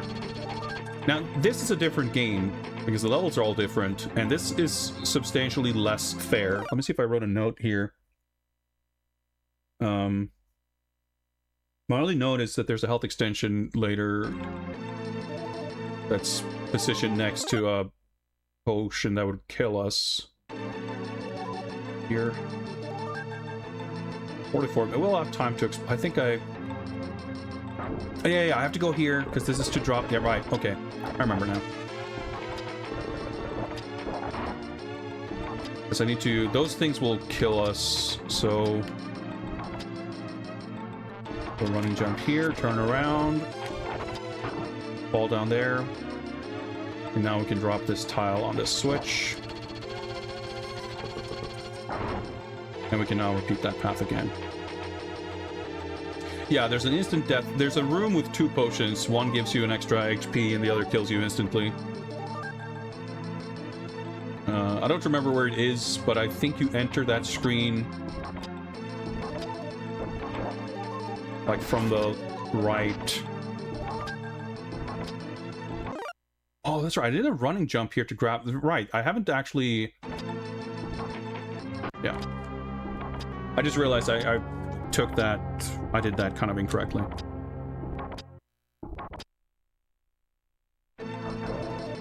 But yeah, like...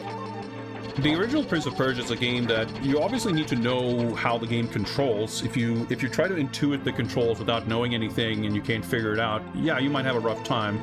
But if you actually understand the controls and play it as intended, it's super, like, the controls are extremely reliable. I guess it's easier to just do this. And it's, like, completely predictable. And that's, like, the key to the entire game. The level design is brilliant, and it's just an amazing game. And it's not as difficult as people make it out to be, and people who think the time limit is annoying, it's like, well, just gotta learn how to play the game, and then it's like... If Prince of Persia had unlimited time, but limited lives, it would be, like, so much worse and so much of a less interesting game. But this, like I said, the Super Nintendo one is kind of a different story because it is... I don't want to say that people's complaints against the original are more valid for this game. I would say that about Prince of Persia 2, but it's just a more difficult game. So I think this game is a masterpiece. I think the original game is arguably more of a masterpiece. This obviously owes its existence to the original. But I would not recommend this version if you are not very familiar with the original game, because that's going to ease you into this. And if you've mastered the original game, this one is still a challenge.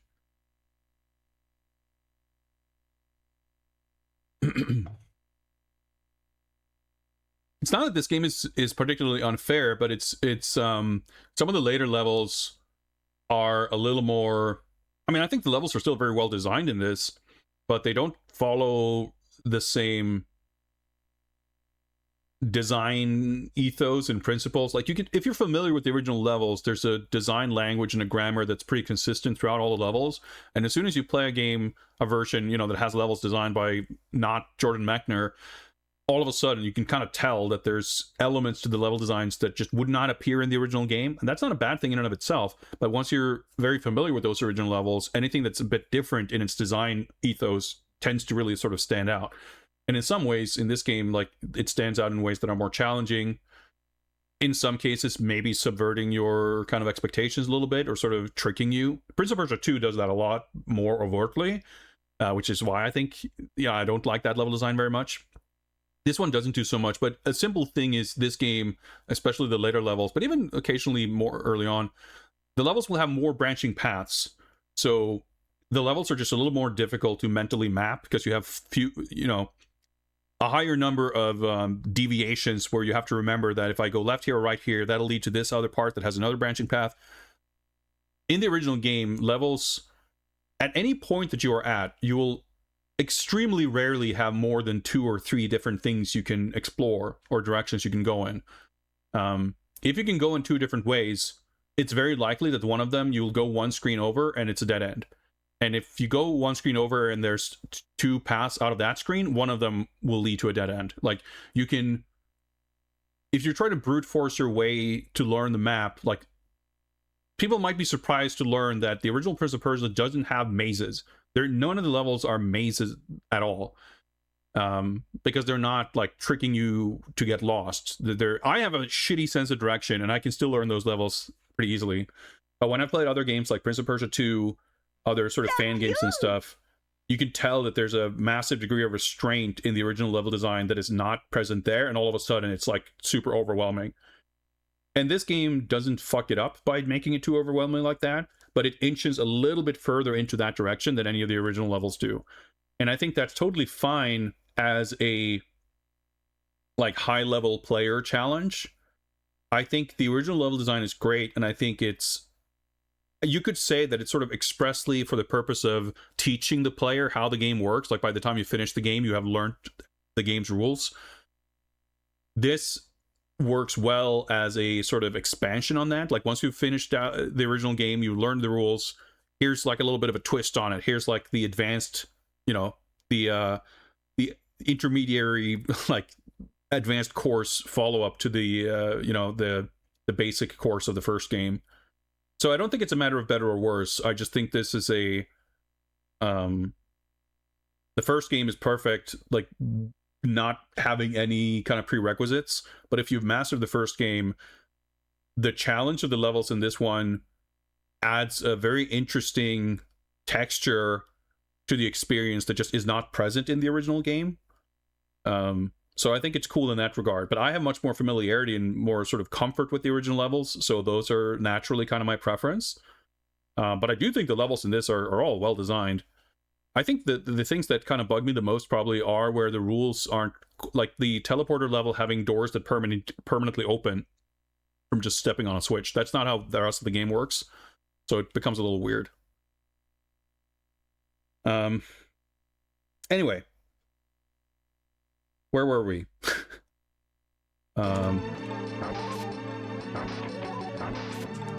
Where are we going? Right, I have to do a running jump here.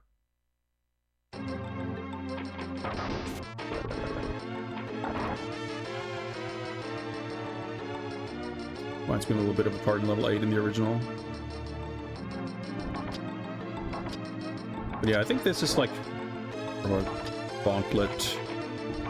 Maybe not so much maze. Like the other thing too about like finding your way around, if you're used to the feeling of knowing your way around the levels, playing a level that you don't know your way around is just inherently like puts you in a little bit of a discomfort that feels unfamiliar.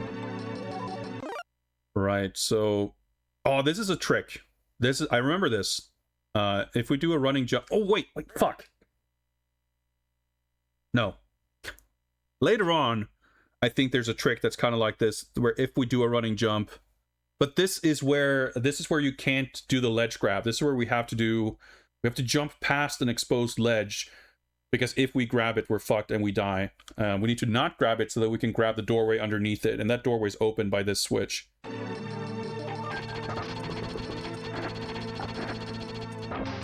Got it. Yeah, because what I was thinking first when I said it's a trap, it's because there's a thing like that where so this, by the way, this whole setup is like a series of blind jumps, and it's sick and it's exciting when you figure this out. Like the not being able to grab the ledge and everything, like there's nothing like that in the original game. It's so cool that this game's like exploring all these different cool situations that the original toolbox of level design components can allow for, and that's what like makes these levels really exciting. And I mean, I think, you know, comparing these to the additional levels in the Mega Drive version, I think the time stop potion level in the Mega Drive game is sick. I think that's an awesome conceptual sort of set piece.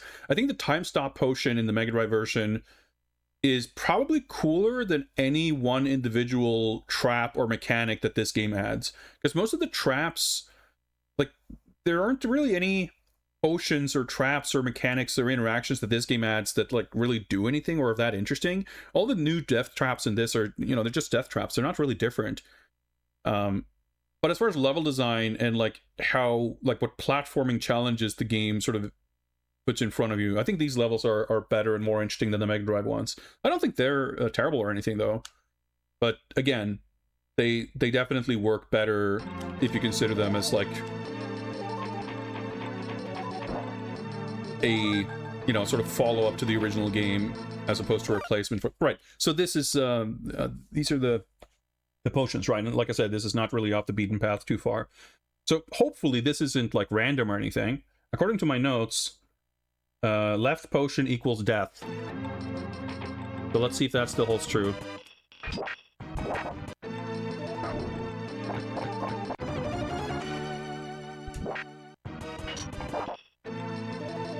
We're alive?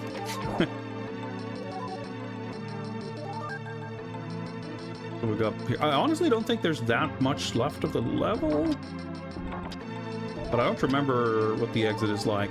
Right. So we gotta jump over that thing, which in my memory, I thought that was like gonna chase us, but that never happened.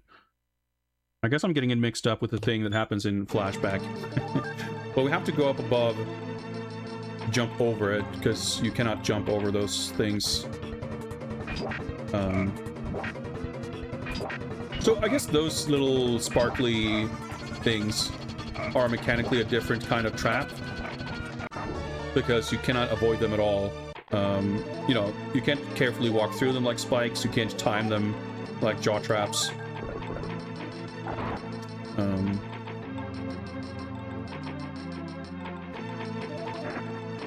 You have to fully avoid them. Oh, okay, so I think this maybe is where we might get tricked. Obviously that tile's going to be loose, but I think you're supposed to not... Yeah, if I do a running jump after this, I will fly right into death traps. So that's the kind of stuff, like, you know, the original game has... I like bringing this up. The original Prince of Persia has exactly one required blind jump in the entire game. And it's not a gotcha in the sense that, like, if you do the most likely... like, basically you have to jump off of a platform, and the level is very linear. There's no really other way to go. You know that that's the path forward. It's not like you have to take a weird detour in what looks like jumping into oblivion. Like, no, you know that that's the path forward. So you probably think, well, let's cover as wide a distance as possible. Let's do a running jump. And if you do a running jump, you survive. That's the solution. If you do a standing jump, that's like the only other option for getting to the next screen, other than, you know, jumping into a pit and killing yourself before the screen transition. So if you do a standing jump, you will land in spikes, but you will see the next screen. You will see, aha, I was supposed to do a running jump. And those are really your only two options. This game, this level alone has had multiple blind jumps. Again, here, I can suss out that, you know, dropping down here isn't going to be progress. I need to go to the right. But the instinct you might have, especially given very similar layouts for, like, this looks like right out of level 12 in the original game, you would be expecting to do multiple running jumps here. But what you're actually supposed to do is do one running jump across here, stop, and then do a standing jump from the ledge, because otherwise you will get killed. So the 1 tile, 2 tiles, I think, yeah.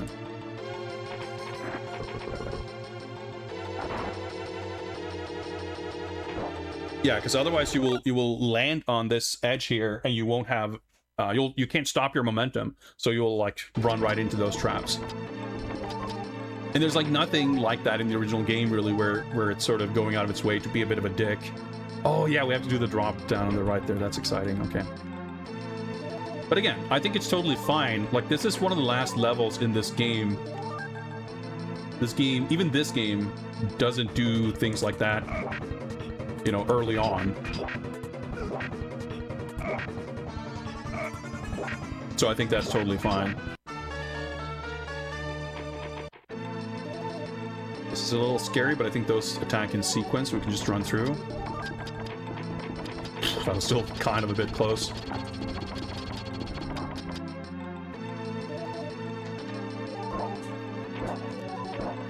That feels so good. It's so sick. Okay. Blue Guard. Is this the boss? I never remember. No, the boss rush is not here. It's later. I think it's at the end of level 20. Level 20's... Yeah. Level 20 has like no combat in the level, and then it's got like the boss rush at the end.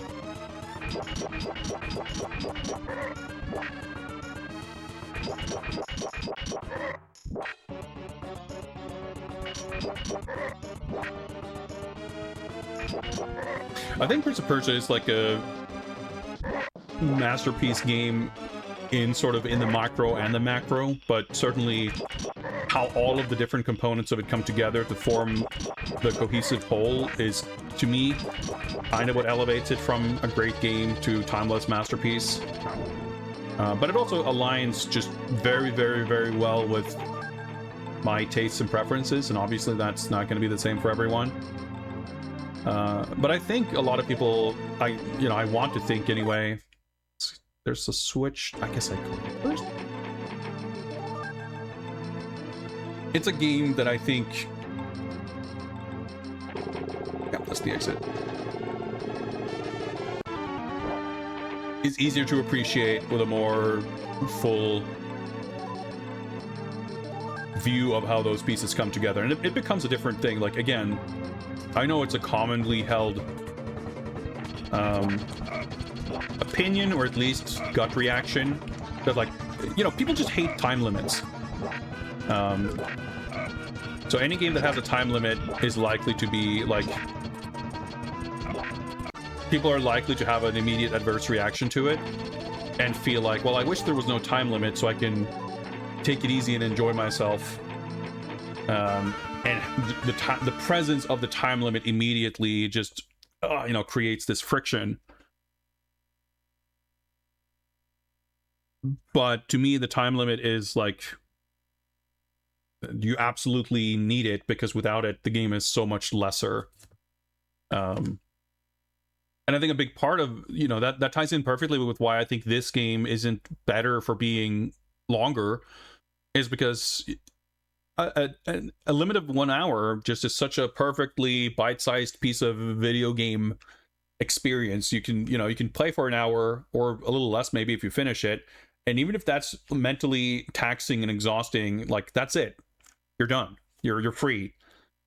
But it's also short enough that if you do it, and like it's very easy to finish a run of Prince of Persia and go, fuck, I want to do that again, that was fun. And if it's 2 hours instead of 1 hour, like, that's a little more exhausting. But I have a lot of grievances about a lot of people's misgivings about the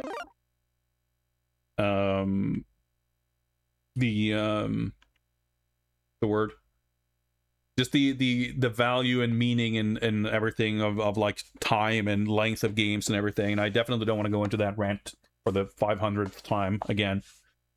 Short games are good. Okay, so level 19, I keep getting tripped up. I always keep getting 19 and 20 mixed up. Level 19 is the actual proper final level, and level 20 is essentially the final boss encounter. And I believe, I may be wrong about this, but I believe that once we clear 19, the time actually stops. In in our last run, or rather when we did the research practice, we cleared level 19 in 33 minutes, and we have 36 minutes left. Now that I have notes and actually know the route of this level, it should be significantly less than 36 minutes. It should be less than 33 minutes for that matter. So I think we're actually on we're on the verge of doing this on the first attempt, which I was not expecting. I thought there was a possibility after how good the practice went last time, but I was not expecting it to go this well, frankly. The rate of messing things up has not been too bad. I did have that brain fart where I just jumped into a trap for no reason at all. But yeah, that wasn't even that costly of a mistake. It cost us maybe like 4 minutes, but well, it was pretty costly actually, but it was almost the only costly mistake. I actually haven't had that many deaths. So far I've had 1, 2, 3, 4, 5, 6, 7, 8, 9, 10, 11. Out of those 11 deaths, at least one was just like messing around by a checkpoint, so it didn't really matter. But yeah, doing this deathless, pretty tricky, but certainly doable. What's up, Macaw45? What's my opinion on the T2D Steam reviews that say the game was ultra good, but they stopped playing at level 8 because it seemed like it was going to be too short and refunded while they could? That's like, I don't even know where to begin with that. There's like 50 things that are so wrong with that. I think consumer protections are a good thing, and I'm not against Steam having a relatively generous refund policy. I think that is, for legitimate cases, I think it's good that people don't have to jump through unreasonable hoops to get a refund, or, you know, to have sort of, if a consumer is being taken advantage of, it's a great thing when the system is kind of on the consumer's side to get things sorted. But I cannot sanction or relate to the mindset of people who kind of weaponize refunds. And I think I have a pretty hardline stance on that, more so than most people. You know, many people might agree with that, like, refunds are like, you shouldn't buy something and decide ahead. Like, I've seen people do, like, you know, maybe they know a game really well and can speed run it, and they're like, hey, let me see if I can buy this game, finish it, and refund it. Or like, can I get these achievements within the refund window and refund it? Like, I think that's fucked.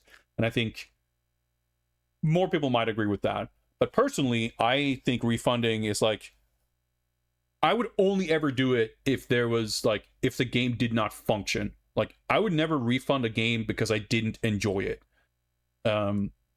Because I feel like I already made the choice before buying it that I want to give these developers my money for this experience.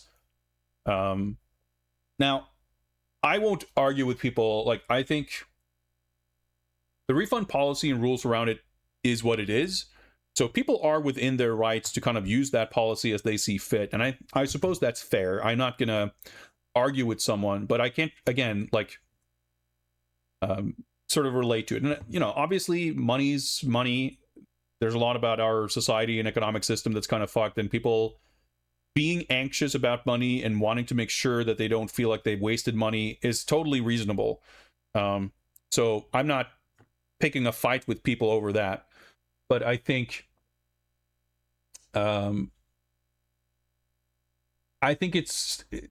it does bring with it its own set of issues. And again, like, I guess I can't really fight with people over it, but what I can do is I can have my own set of values around it, and you know, just follow those.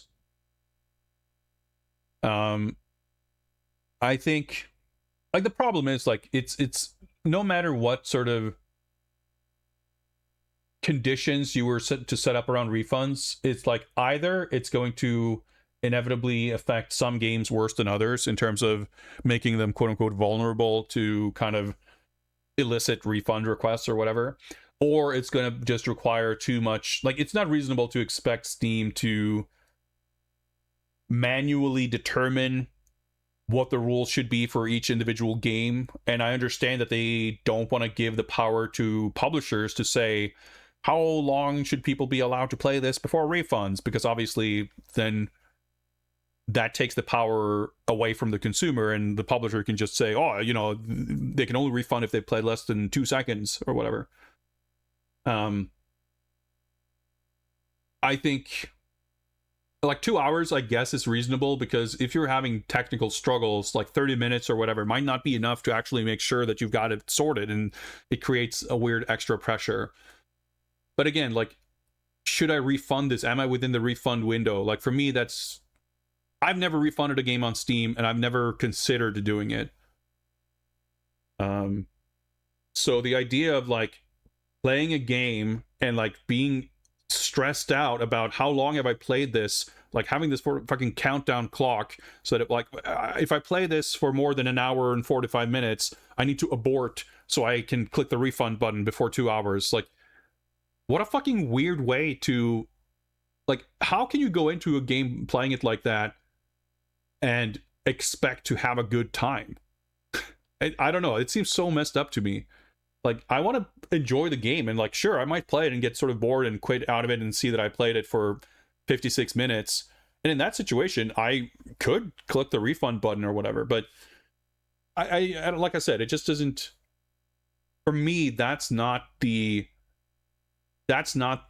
agreement I made with the publisher when I bought their game. Like, when I pay money for a game, I accept that it is what it is. And a refund, I think refunds are important and should exist for when, you know, when a transaction like that does not live up to what was promised, then it's totally fair. But I think no game, no piece of media can sell you the promise, like, you will enjoy this. Like, imagine fucking going to the movies and you thought the movie was bad, and then going to the ticket counter and like, well, I didn't like this movie, so can I have a refund, please? Like, fucking, even if you leave after 30 minutes into a movie, it would be preposterous to expect that you can, like, oh, okay, that didn't count. Like, it wasn't good enough. It didn't deliver. Like, it's such a difference between the technical functioning of a game as a product versus did you enjoy the experience of it. And the idea of I didn't enjoy the experience as like a valid reason to refund a game is a mindset I can't relate to. Yeah, like, it can be a weird scam. Like, that would be, again, that to me would qualify much more neatly into like, this was not what was advertised. But like, it's not like you look at a Steam page, well, it says here that this game's fun, but I played it and it wasn't, so this is false advertising. Like, I need a refund, like, whatever. Like I said, you know, the rules being what they are means that it's not fair of me to fault someone for interpreting the rules around it differently than I do. But I'm like, I feel like to respect video games as a medium, like, I have to have some allowance for an experience turning out to be less than I had hoped it would be. Like, my interacting with games would be so much less interesting and entertaining if I would just hard filter out anything that I feel wasn't sufficiently fun. If I play a game and say, nope, this isn't good enough, I need to abort, I can't finish this game, I can't continue having this experience, I need to stop right now, that doesn't satisfy my intellectual curiosity for what any given game is, really. And obviously, I can abort a game if I'm not enjoying it. It's not like I would never ever do that. But the idea that the game should, like, if something fails to entertain me in the exact way that I had pictured, or even if I'm worried that it might not do this, or I am enjoying it, but maybe I won't be enjoying it an hour from now, so I'd better step away from this. Like, fundamentally, it's just a completely different way of engaging with games than what I'm interested in. I mean, yeah. The Terminator 2 thing is like, it's kind of a, I don't know if subsection is the right word, but like, yeah. I mean, for me, it's all the same. It's all the same unrelatable brain functioning that I can't understand. But of course, you know, it's kind of taken to its extreme when, like, here's the thing I like. Here's everything I like about it. It's good. But because it's short, or because I think it might be short, or because it won't have 16 hours of endless, pointless grinding, I have been told that that means that it is bad, therefore refund, therefore bad review, therefore whatever. Like, I think that's a fucking cancer on the game industry and market. Like, this obsession with the length of a game determining the value, to the point where people will not even engage with it long, like for that duration of time. The time that they themselves says is, this is too short for this thing to be valuable, therefore I will engage with it for even less, and then I will judge it. That makes even less sense to me. Like, if you think that that's a valid metric to judge the quality of a game, how can you then even... It's like you're refusing to engage with your own weird set of rules. And I just cannot understand that at all. But I already said we're not going to get into this whole long debate about time value, length of games. Short games are good. You're not baiting me more than that, Macaw. That's it. All right. First, we're gonna drop down here. Not there, right? Okay. Let's see if we can remember this. We got 36 minutes. This level is full of holy bits. Okay. That tile wasn't where I thought it was. It's fine.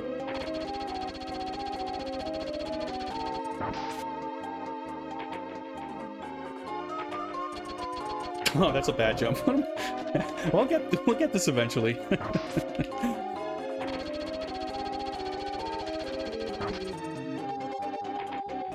But yeah, I mean, I think that's like obsessing over the length of a game to the point where it's like, is this game long or short? I don't know, but what if it is? Oh! And then, like, I don't know, you're fucking just putting yourself in a prison of your own making at that point. Of course, right.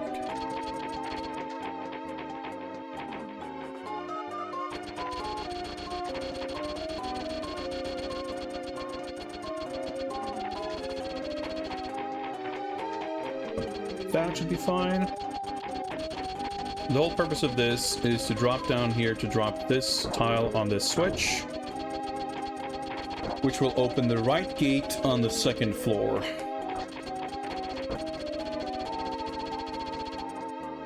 This level is cool, but it's very mean. This is floor 1, this is floor 2. Well, this is floor 2. So if I avoid these switches, I can go back through here. I'm gonna read my notes. Go right and up on floor 2. And jump, grab to get through. Turn via top path opens the second floor door on the left. Right, because there's a whole thing about being able to drop down to the bottom to get back, but with a little trickery here, we shouldn't have to do that. Right, we're not even returning here. We're going up and then returning on the third floor path. Right. So, okay, this is a bit tricky. This opens... Right, okay, so we get one attempt at this. I'm standing on a switch that opens a gate on the next screen.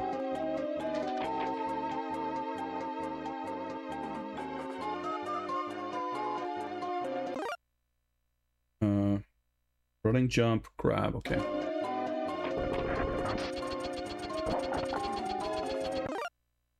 Okay.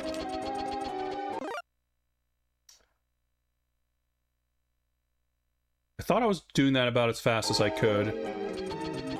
And I try to... It's weird. Okay, well.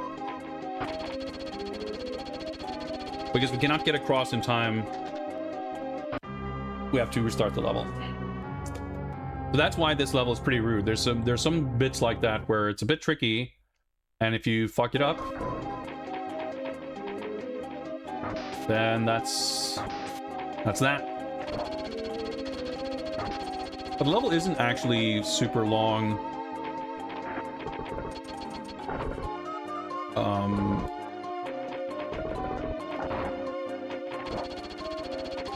So it should be fine.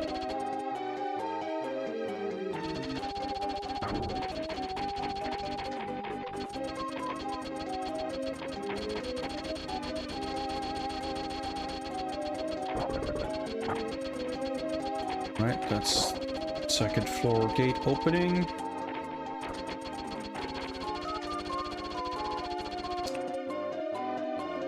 Oh, I'm a little confused. Like, the reason I'm feeling a little concerned now is that I thought I had that figured out, and I kind of know what happened, but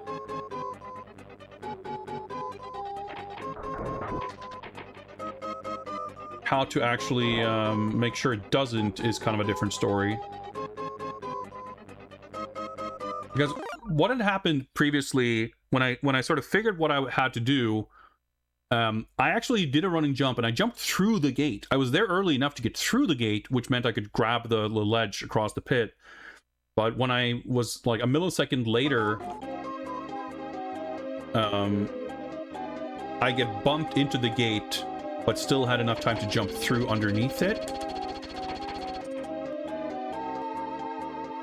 I'm not sure. I don't even... Maybe that second step is unnecessary.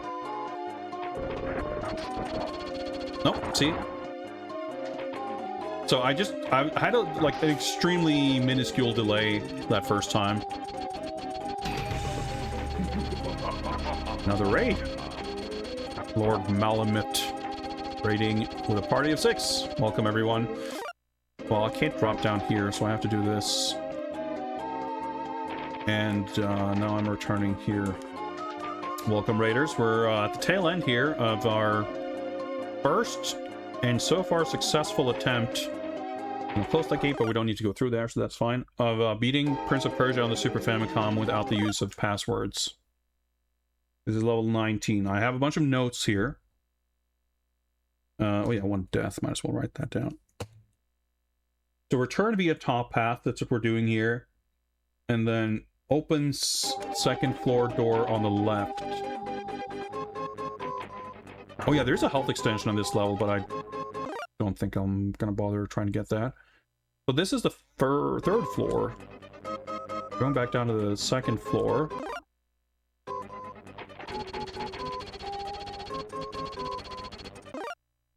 This is the first floor.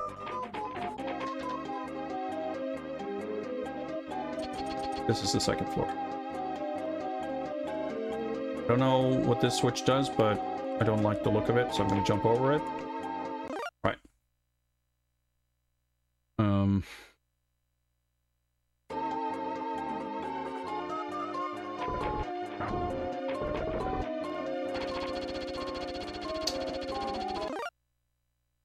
I remember really tearing my hair out over this. But I think I stepped on this and it was fine.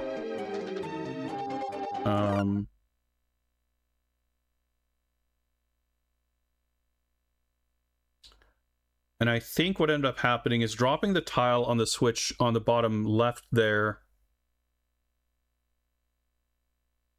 No, pressing the... That's right. That's why I was so confused. Pressing the switch on the bottom left opens the gate on this screen so that I can go through it and then drop the tile on it to open it, because it opens something else also.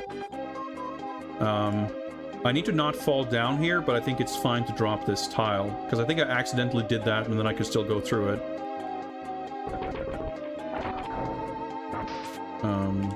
We'll see. Because I remember being quite confused, and again, it's because some of the rules here are a little different.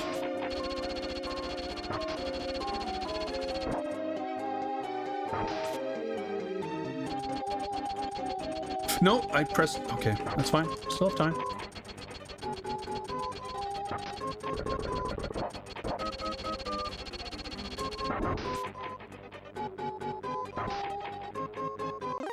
I'm pretty sure this door will be closed. Yeah, but it's fine because we can go down. We achieved what we needed to here.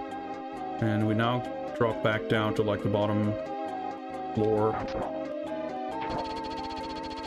That's fine, drop. Yep, we're back on floor 1.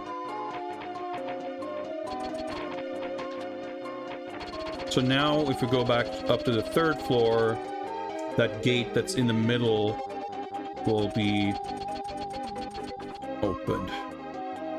So all of the switches like this one that don't stick out of the floor, they will close the door. And any switch that looks like this one on my immediate left will open a door. And it's typically never a bad thing to open a door. And it can be quite a bad thing to close a door. So you basically don't particularly ever want to go out of your way to close a door.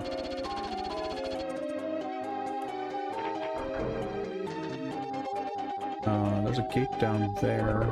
Those are loose. Up here, there's like an... Alright, this is where I actually go.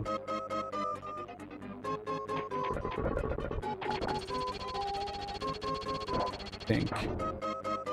Yeah, because there's a whole extra thing we might do to find stuff, but we have health.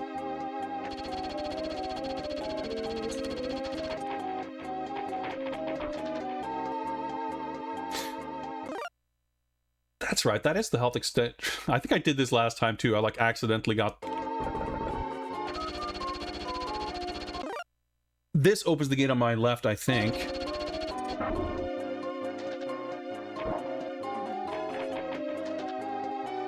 I might have fucked up something, but... I think we're okay.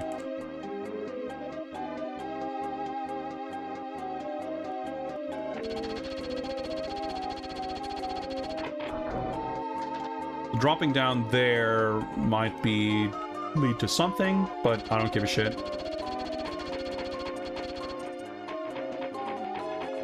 That's it, level 19, not too big a deal.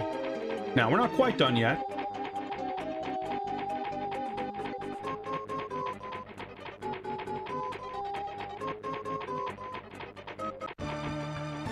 Because we have the fucking ball thrown death arena boss rush. Jafar sitting on the throne.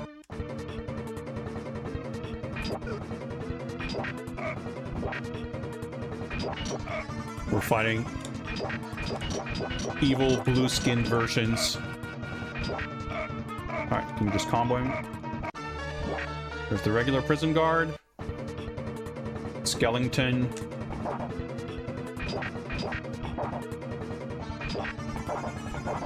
Luckily, skeletons can also be infinited. Amazon? Yeah. Oops.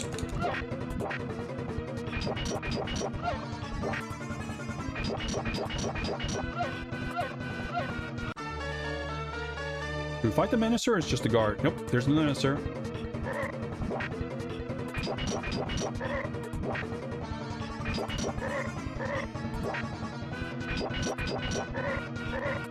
Once you land a hit when they're up against the wall, you can just keep repeating.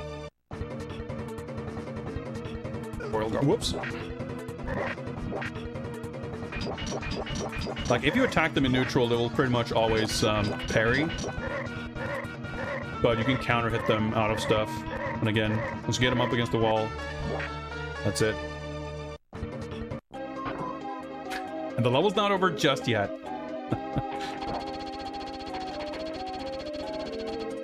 Yeah, it's kind of weird because this level is actually a lot more difficult than it looks. I love that you get dropped down and you end up with 1 health. All right, okay, I'm pretty stoked here. Now, I'm not sure, but I believe, yeah, 10:53, 25 minutes left. That's gonna be plenty. I believe the clock stops at this point. In this version, unlike most, if not every other version of Prince of Persia, the time running out does not actually end the game. In this version, once the time runs out, it just says time up, and you keep playing. And what happens is you get to level 20, and you run into the princess's bedroom, and she's not there. and the hourglass is like empty, and that's it. But 25 minutes left on the dot, and I think, well, Shooting Star, the Vision of the Princess.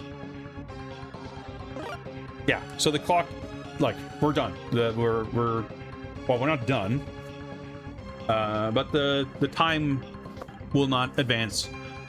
That's kind of crazy. I did not think we would have that much time, but this run actually went really well. We took 2 deaths at most on any one level, and even then, most of the multi-deaths we did on any one stage weren't that time consuming.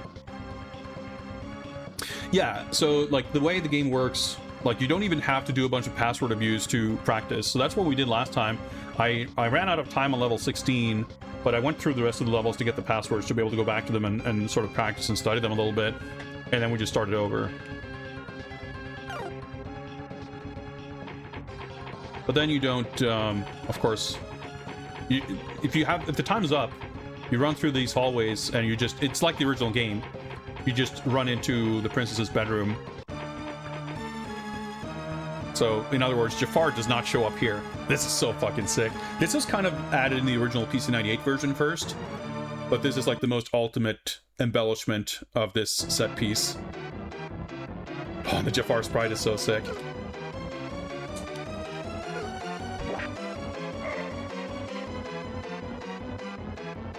You can parry those, but it's a little weird.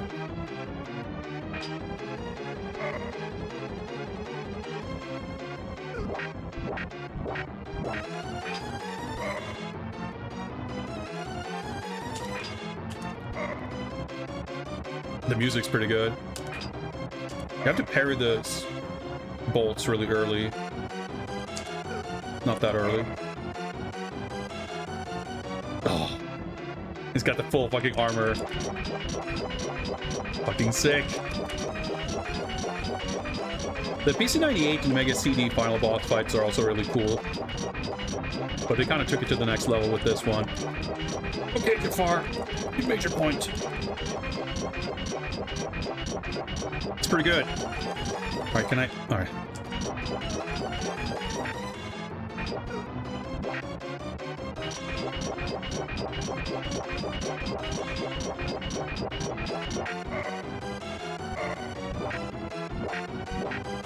Like, maybe I have to counter hit him. Forget.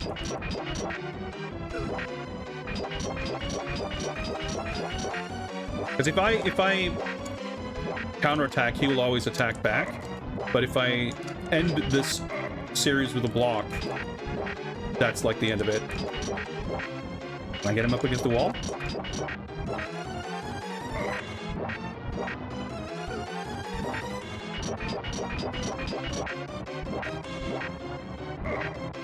Okay, this is pretty good.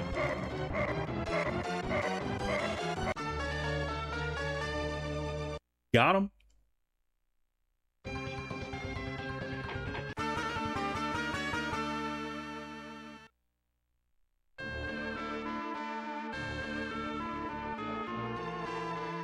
Animation's so good. A little mouse is there.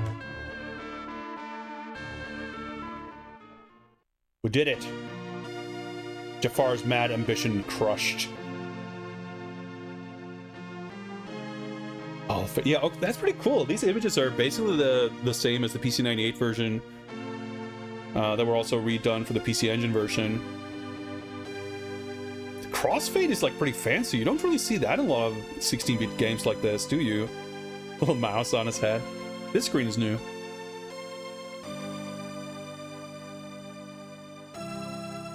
We got a little lucky there with setting up the combo on Jafar. So we didn't actually see... So he has a special ability, which I don't remember if he does...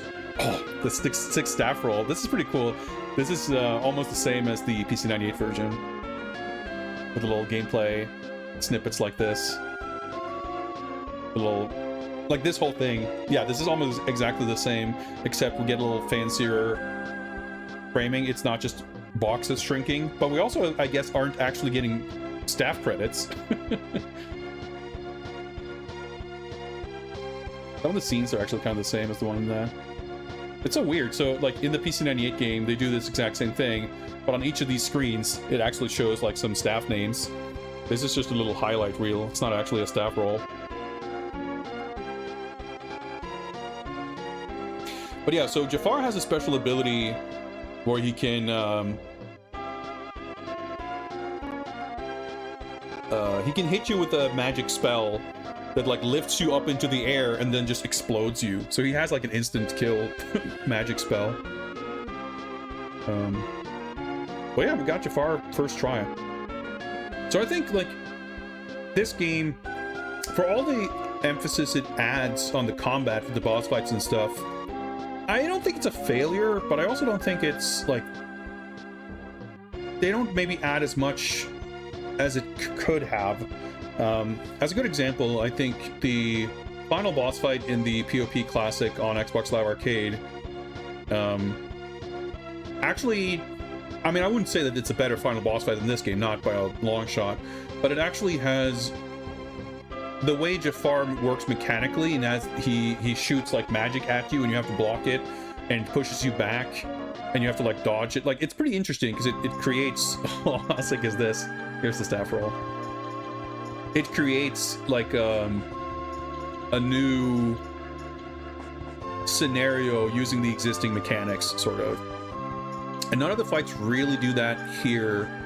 Like, the Asura fight's obviously quite different, but it feels a little strangely shoehorned in. I don't mind it, but it's a little goofy. Like, it doesn't feel... It feels sort of tacked on and weird, whereas the Jafar fight in PoP Classic feels super well integrated with the mechanics in the game. But what I like about this version for sure is that it, like, as far as taking that original combat system, it does more with it than the original game does. Not in terms of doing different things or additional things, but just like there are far more enemies in the game that actually fully engage with the system. These like long rallies back and forth, they never really happen in the original game.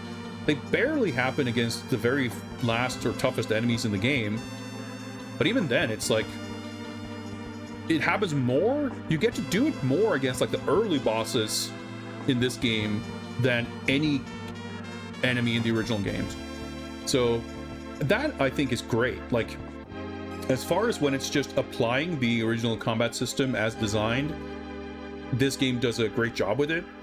But when it's like, it missed, I think, a little bit in where it could have expanded on it more.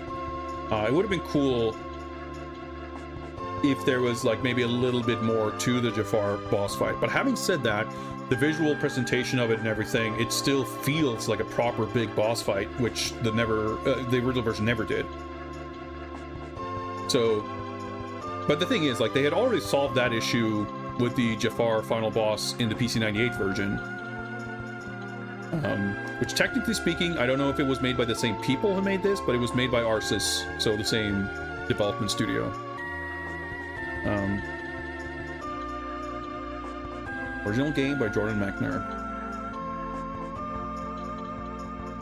Broderbund, of course, the original publisher, NCS publisher of this version. Arsis, the developer. Very comfy staff roll. This is a good... it's a good scene.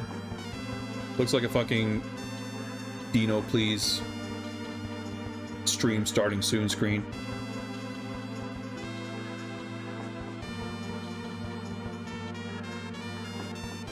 Yeah, the music's very comfy as well. Very relaxing and pleasant. I do miss the final... Well, actually, I don't think it's going to come after this, I guess.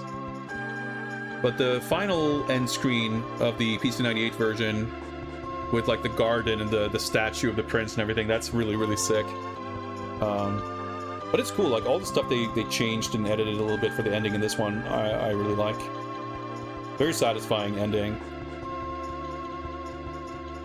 I still feel like I wish the...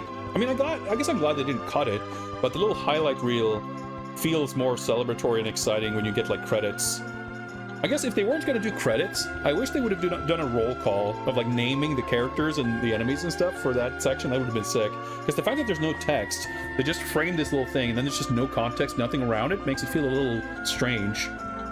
But if the alternative would have been to not have it featured at all, then, you know, having it's cool. It's a nice little reward. And then you get the staff roll with this beautiful, relaxing sunset.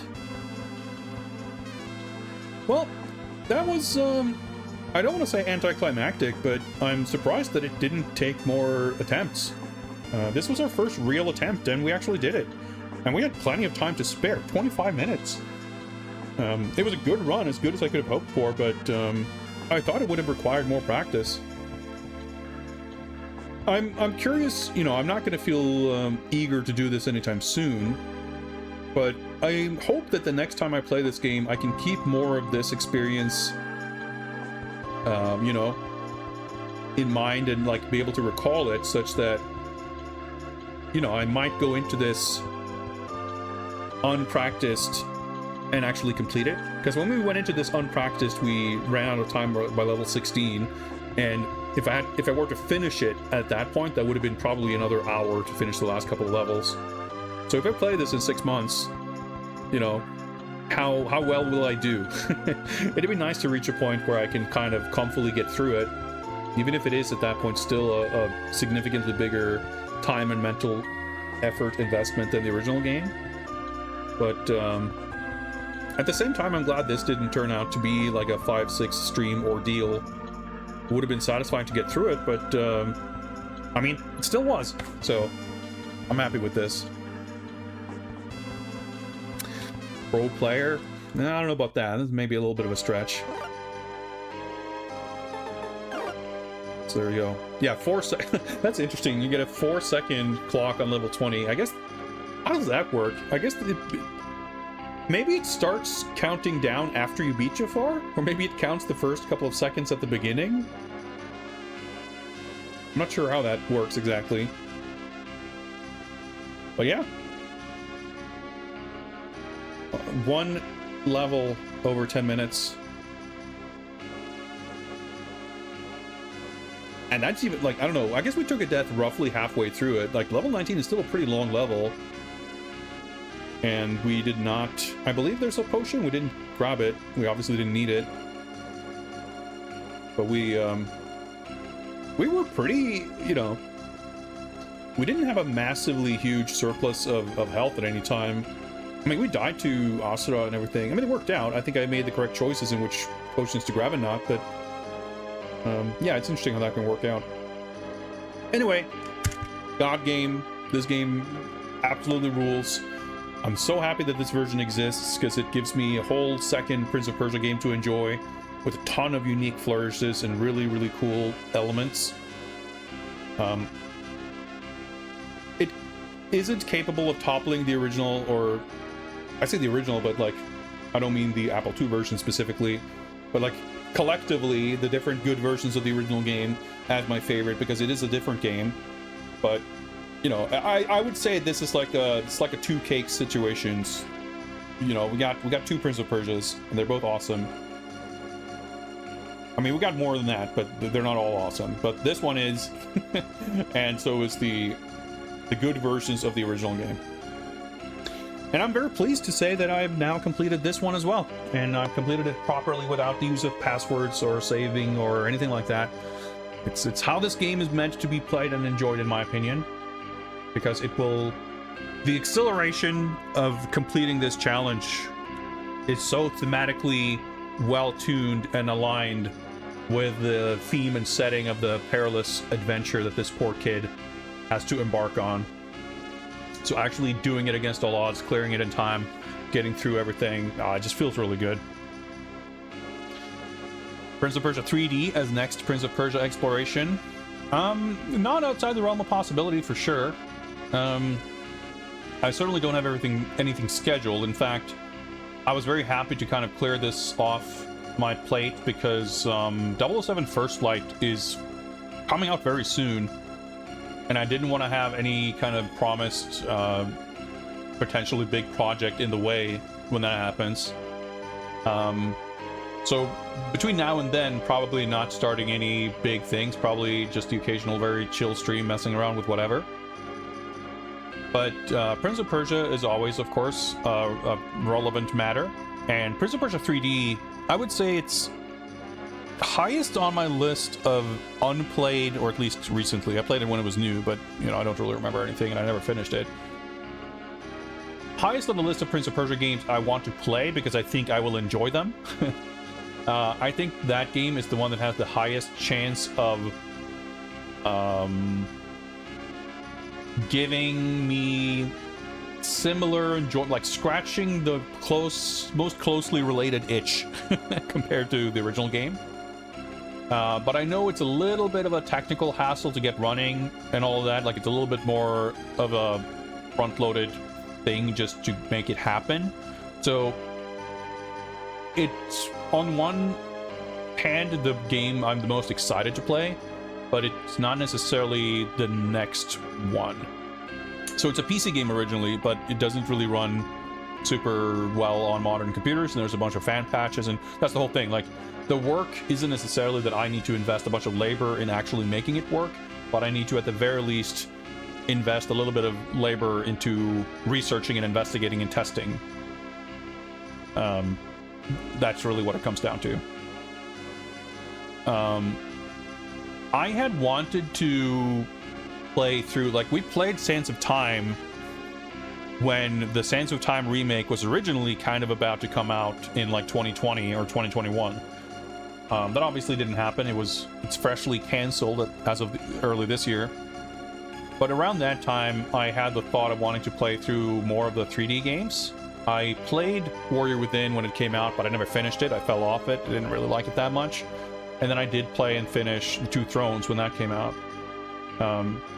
I have the PS3 versions of both of those, I think, and I like kind of would want to play those at some point. But I think more likely the next other game would be The Forgotten Sands, because I have that on Xbox. I think I bought that on PS3 for the purposes of Prince of Persia exploration like 8 years ago or something, and then I eventually just got it on Xbox because it was always on sale, and it's like, I don't want to deal with my fucking PS3 if I can just play it on my Series X. So I have it on there.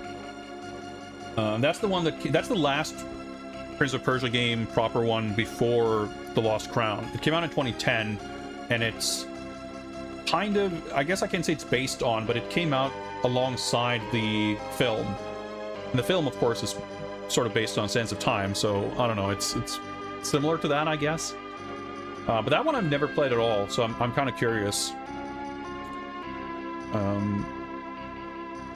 So I would think, like, there's also a bunch of, you know, fan-made level packs for the original game and, like, different hacks and different versions, etc. There is Prince of Persia 2, but I think I'll wait to play I mean, I'm not in a hurry to play Prince of Persia 2 again, but I didn't actually finish it properly. But I will wait for Fluffy Quack to finish their, like, remake, modern port, whatever you want to call it, of that, because that'll be the most sensible way to enjoy that game, I think. Or at least give the best odds of actually enjoying it. I mean, I've done old Windows stuff, and it's I do it infrequently enough that anytime I have to do it, it's a little bit of its own hassle to set up, like, virtual machines or whatever else. I have to, like, relearn how all of that stuff works. But the thing is, like, setting something up like that, it's not like, oh, now I have 50,000 million things I can stream. Like, technically that's true, but I already do. And I'm not hurting for games to play on stream. So like, opening up new cans of worms with access to 10,000 new things isn't really... how do I put it? It's solving a problem I do not have. But, hypothetically, sure, there's plenty to explore. Yeah, 2008 is the game you're thinking of, Doom Noob. I don't mind the idea of going back to that as well, because I have that game and I never finished it because the game soft-locked on me. The game structure is sort of similar to Super Mario 64, where you collect these star equivalents to open locked doors, and I got to a point where I'd collected enough orbs or stars or whatever to open the gate, and it just didn't open, and I was like, well, I guess that's where I stopped playing. I didn't love it, but I enjoyed it well enough. It's a very different type of game, but that's the thing. Like, none of the 3D Prince of Persia's, with the possible exception of Prince of Persia 3D, scratch anywhere close to the same itch as the original. And I don't mean to say that they're qualitatively worse games or worse experiences, but they are just very different experiences. They don't have the same structure, they don't have the time pressure. The parkour movement has a very, very, very different textural feel to it than the climbing and ledge grabbing and jumping in this one. Game Loft Prince of Persia is what's needed. Yeah, I mean, the mobile PoP Classic was sick. And there's one or two other mobile Prince of Persia games that I do want to play that did not fit into the, the scope of the port exploration, because they're not the original game. They're totally different games. There's the Prince of Persia Endless Runner that no longer exists on the market, but I guess you could probably find a version of it. It uses like graphics sort of based on the DOS game, but it's some sort of Endless Runner. And there's a bunch of like portable DS and PSP games that there's a GBA game, I think. I forget if it's called Sense of Time or if it has a different title, but it uses like that art style, but like pre-rendered. It kind of looks like the mobile PoP Classic, actually. That I remember playing when it came out. I figured that must have been... I think it was on GBA. But I think there was a few Prince of Persia games on DS, and there was at least one on PSP. And I've not played most of those, so there's still plenty of Prince of Persia games to explore. But I think I think Forgotten Sands is maybe the one that feels closest on, at hand for relatively hassle-free, just I have a game on hand ready to go, I can boot it up and just play it. That I'm like the most interested in playing. But I'm also kind of looking forward to taking a little bit of a break. Prince of Persia will always return, but we've had a lot of Prince of Persia action in the last few months. So I'm looking forward to exploring other avenues. And we'll come back to Persia when the time is right. I was expecting to do one failed attempt at this and then some practice. But that, no need for that. We just finished it. And I didn't think too much about what to stream beyond that. As I mentioned previously, there's a new Lady Death playtest beta thing going on this week, which I'm definitely interested in checking out. But I don't really feel like booting that up and setting it up right now. I might do that later today off stream, I'm not sure. But yeah, with this done, I think this is a perfectly reasonable place to wrap things up for today. I have been streaming for 4.5 hours, so that's still a healthy amount. And of course, we achieved some pretty big gaming today, so no reason to feel unsatisfied. I don't know if Mike is still around. I'm gonna reject that box art review request because I'm pretty sure we did it before, and I'm not gonna do it now, I guess is the long and short of it. We're gonna wrap things up here. Thank you everyone for hanging out, cheering me on, rating, following, gift subbing, and whatever else. And I'll be back with some other form of video game of some form or fashion. I don't know. But keep an eye on my Discord, where I may be announcing ahead of time. I may not. Might as well try to practice my shilling here and at least do that. But yeah, that's it for me today. Let's see where we're going. Fractal Mind Mike is streaming.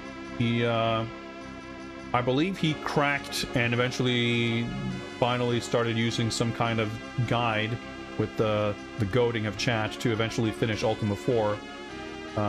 Let's see how that's going for him, I guess. Thank you very much again for hanging out. I'll see you guys around. Take care and goodbye. Let's turn this off or I will forget. There we go. Anyway, bye.